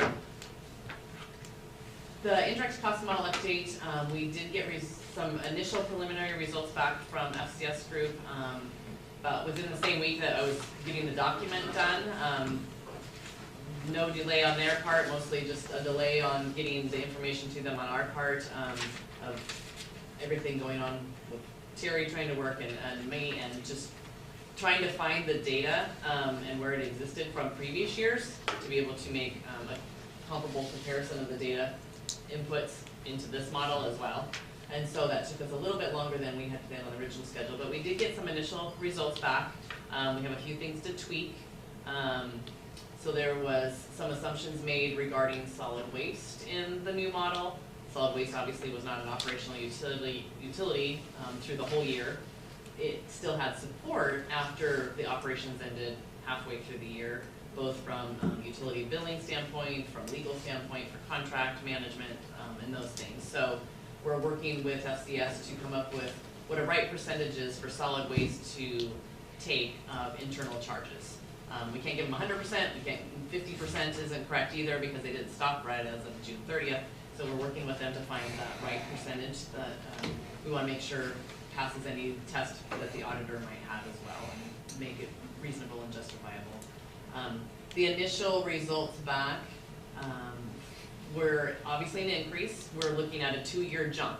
So in the 2018 budget, because the model was not updated, it was using 2017 information and revenue amounts, which is always on a year behind schedule. So the 2017 budget was based on 15 actuals, because you're doing it in 16. 18's budget would have been then based on 16 actuals, but it didn't get updated. So now 19 is now based on 17. So since we originally were using the 17 numbers and we're jumping 2 years, there is an increase obviously in the costs that are getting distributed, and so all of the utilities and those that are paying into the general fund have an increase. And so we're just we're doing comparisons on looking at those increases to make sure that they fit reasonably. Again, with the solid waste having a smaller percentage than 100%, that redistributes as well some costs to water and sewer, and making sure that we can justify those and that they fit within the funding structure for those utilities. So as of the preliminary budget, it is the original 2018 numbers carried forward, and we should have updated the numbers for you probably by the next study session, and to have a draft result and show you what those, especially since we're talking about utilities in 2 weeks, we'll have what that impact is to those utilities for that updated indirect cost model. So, and I apologize for not having an updated number today, but we should have some numbers for you going forward. And then obviously that's just, it is an increase to the revenue for the general fund because we're redistributing a larger cost. Thanks, Sandy. Anything else for Sandy?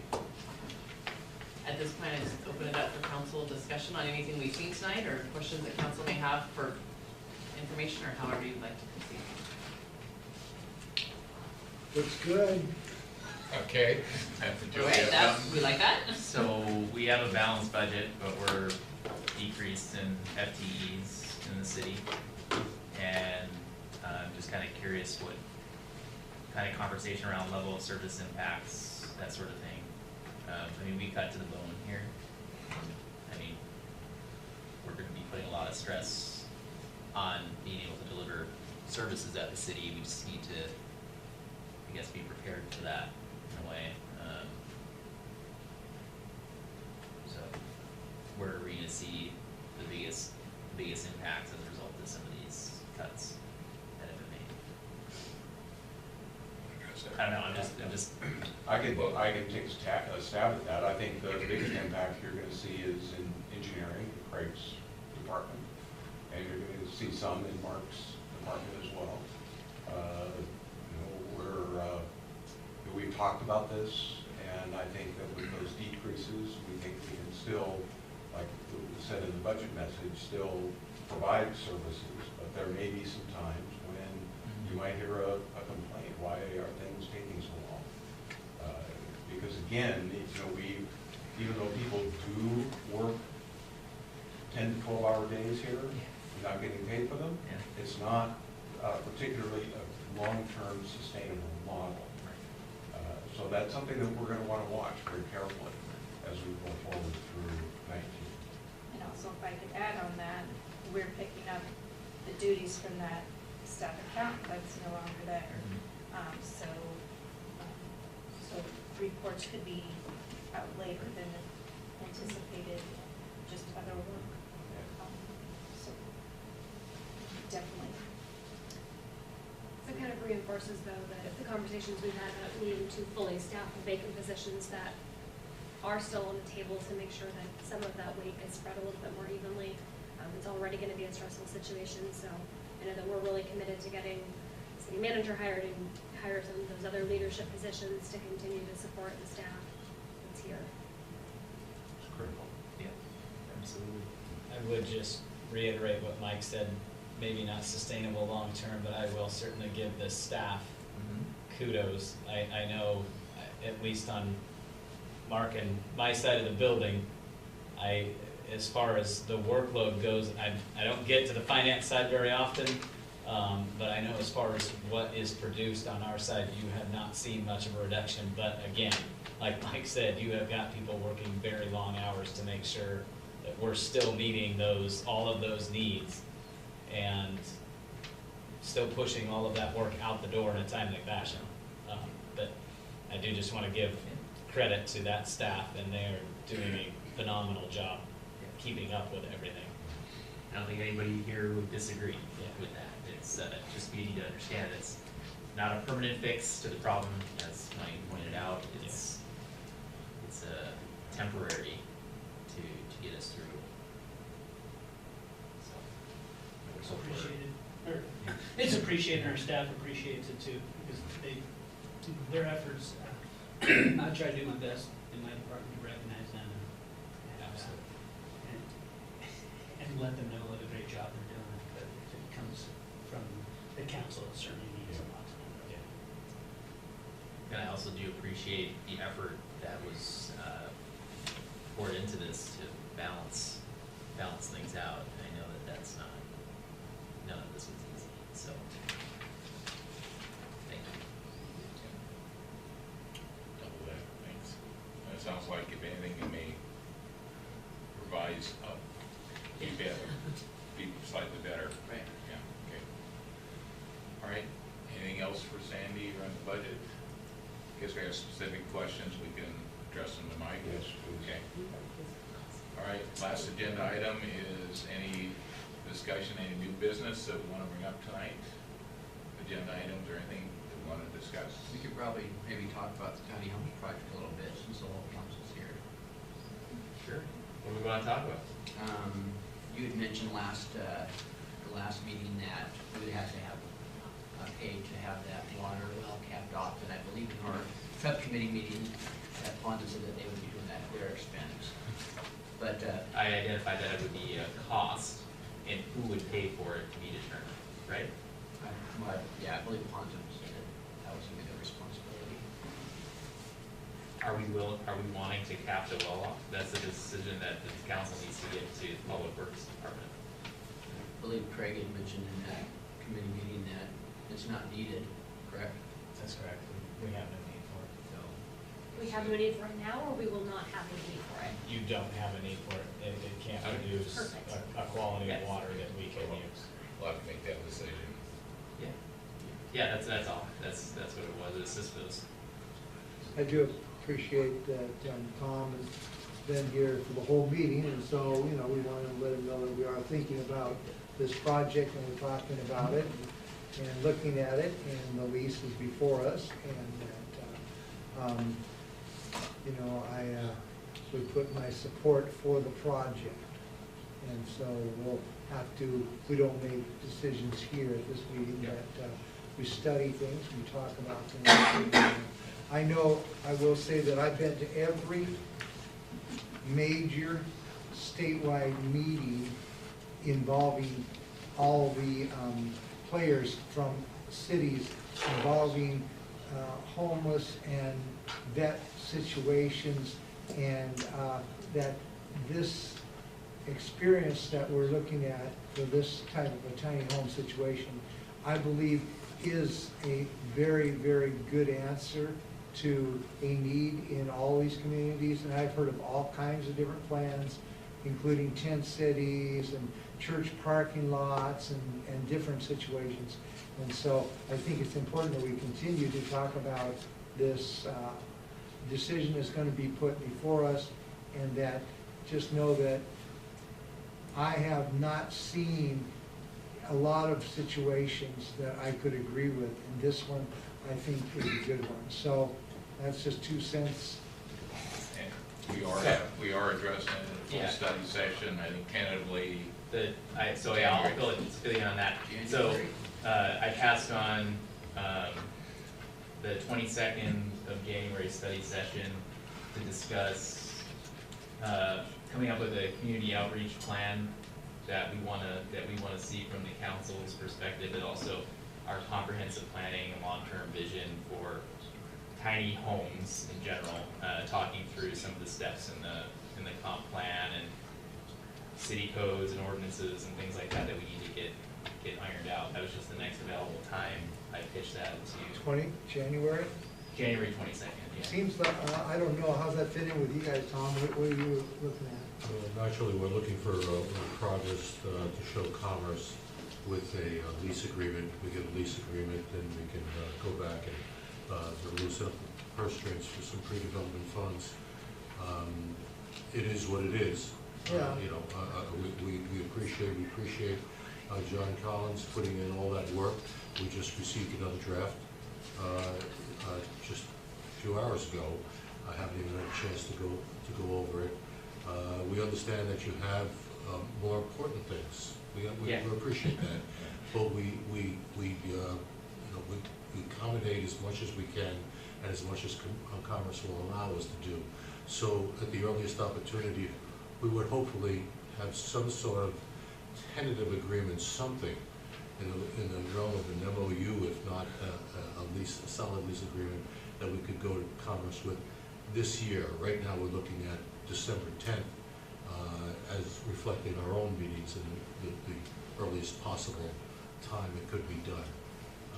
But once we get into the Christmas season, all bets are off, and if we have to put it off till next year, we're going to have a lot of explaining to do, because those monies have to be reappropriated.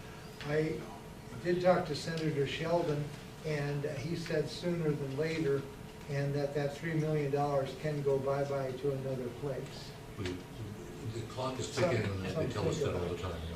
So I guess we'll, if you have input on what the study session can be, but right now it's. Yeah, and I based that on the looking ahead and the agenda items, We'll have to and again, pull things out and. focusing on our priorities of hiring a city manager, passing a balanced budget, those things, and moving that on. So we need to, if we're gonna have further discussion, we need to extend the meeting. Okay, let's do Or, that. okay, you want to extend it for 10 minutes? Yeah. Oh, sure. Yeah. Motion to extend Or the meeting. not, it's up to Motion council. Motion to extend the meeting by 10 minutes. Second. I mean, Are we agreed to extend the meeting for 10 minutes? Sure. Okay. I mean, we don't stop operating, we're missing an employee, and you're saying we're gonna wait for the city manager and all this stuff. That's not necessary. We have a great interim city manager right there, is qualified to walk us through this. I don't think we need to wait and prolong this, install it, and hopefully they lose their money. I don't think that was I think we had issues that came up at our committee meeting. Well, let's work on it. Well, I think we need the whole council involved, because some of them are Some are important good. issues. And Joe came back, and the committee chair came back, excuse me, Joe, and requested a study session for the full council was what we absolutely need at this point, because we were in that meeting, you were there too, that there's things the council needs to decide. And I think a study session, significant amount of a study session is in order.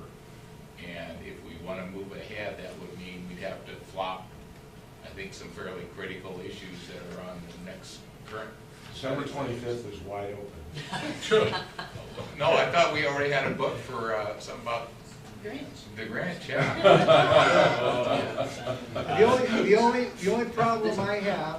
The only problem I have is if if we can go into next, I don't know, I did talk to Senator Sheldon, and he obviously is a sponsor of this money, and he's helped us quite a bit in the past in helping us get our infrastructure money together, and that he's put a lot of effort into this. If in January, if that causes a problem for this, I don't know if it does or doesn't.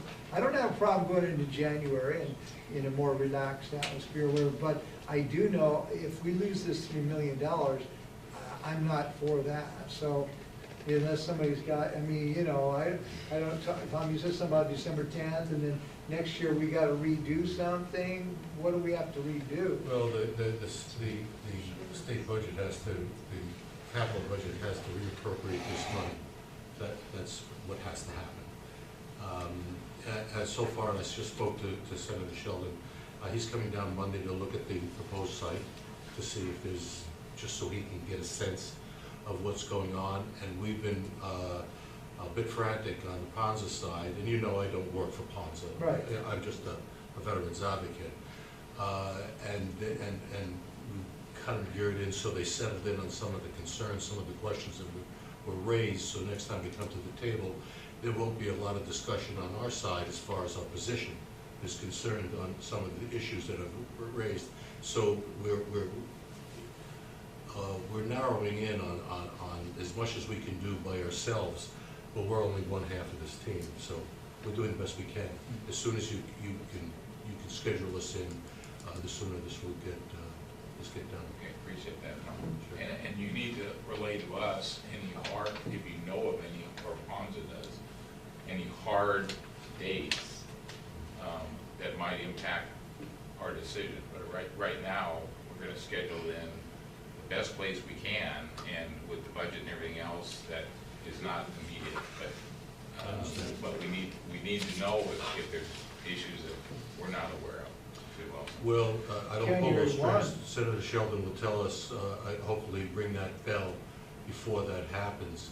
But I hear it on a regular basis that we need to show some progress. We've been throwing this ball around for quite a while, even though it's nobody's fault, and we're behind the 8 ball 8 months because of the capital budget being held up. And we're paying for it now because people aren't, they don't want to be understanding. They just want to see progress made because there's a competition for that money right now. My recommendation is that our city manager looks into this and gives us an idea on exactly where Senator Sheldon is and the capital. But if we go to January 1st and they got to reappropriate, sometimes it's, I mean, I was told that it could go away, but he did not tell me like January 1st, but it makes sense in my mind. But I would like to get an idea that January 1st, if this has all got to redone what we've just kind of just done last year, then I think we owe it to this community to make that decision way before January 1st. So one other point in the discussion is that you brought up we owe it to the community. Absolutely we do, which is why we need to spend some time letting the community provide some outreach to the community of where things are and where we're going with this as well, which we as a city council, Mr. Davis is doing a great job moving his process along, but we as a council haven't had that opportunity yet either. What we want to see in terms of outreach to the community. That's all I'm getting at, is having that conversation, coming up with those plans, for the project itself. Just making sure that is widely known. So. Well, it's been an impressive year. We've been talking about it for about a year, even prior to the council. it does. I think we're stalling. I think we can have all the meetings we want. Well, to insinuate that we're stalling is kind of a lofty figure here. This isn't stalling when you're trying to do your diligence as a council to come up with a long-term vision for the city. I don't want to just shotgun something out and then have to come back and have to deal with potential fallout and precedent that has been set by this. Didn't say that. Saying we have a meeting tomorrow or next week on a Wednesday or a Thursday or a Friday, the following Tuesday. Wednesday, Thursday, or Friday. We can meet all we want. Just Well, give- we can add it to the agenda. This, I mean, I did not know about this January 1st, but it makes sense to me that if it is approved in this last capital budget, it's approved. If it ends in January 1st, then we all, I think, need to think real hard about the possibility of losing that $3 million. So I don't know, Mike, do you know the inside story of what Well, we're talking about? my first thought was, it states on a July 1 to June 30th budget. So it would be strange that it would be January, because that's not on the state's budget cycle. That's what I'm just talking about, because I really don't care, all I care about is if this is gonna happen, if everyone's got a voice in this, then we wanna make sure we don't miss it, which can happen in real life, just because we prolonged the meeting probably 2 months longer than we could have had it.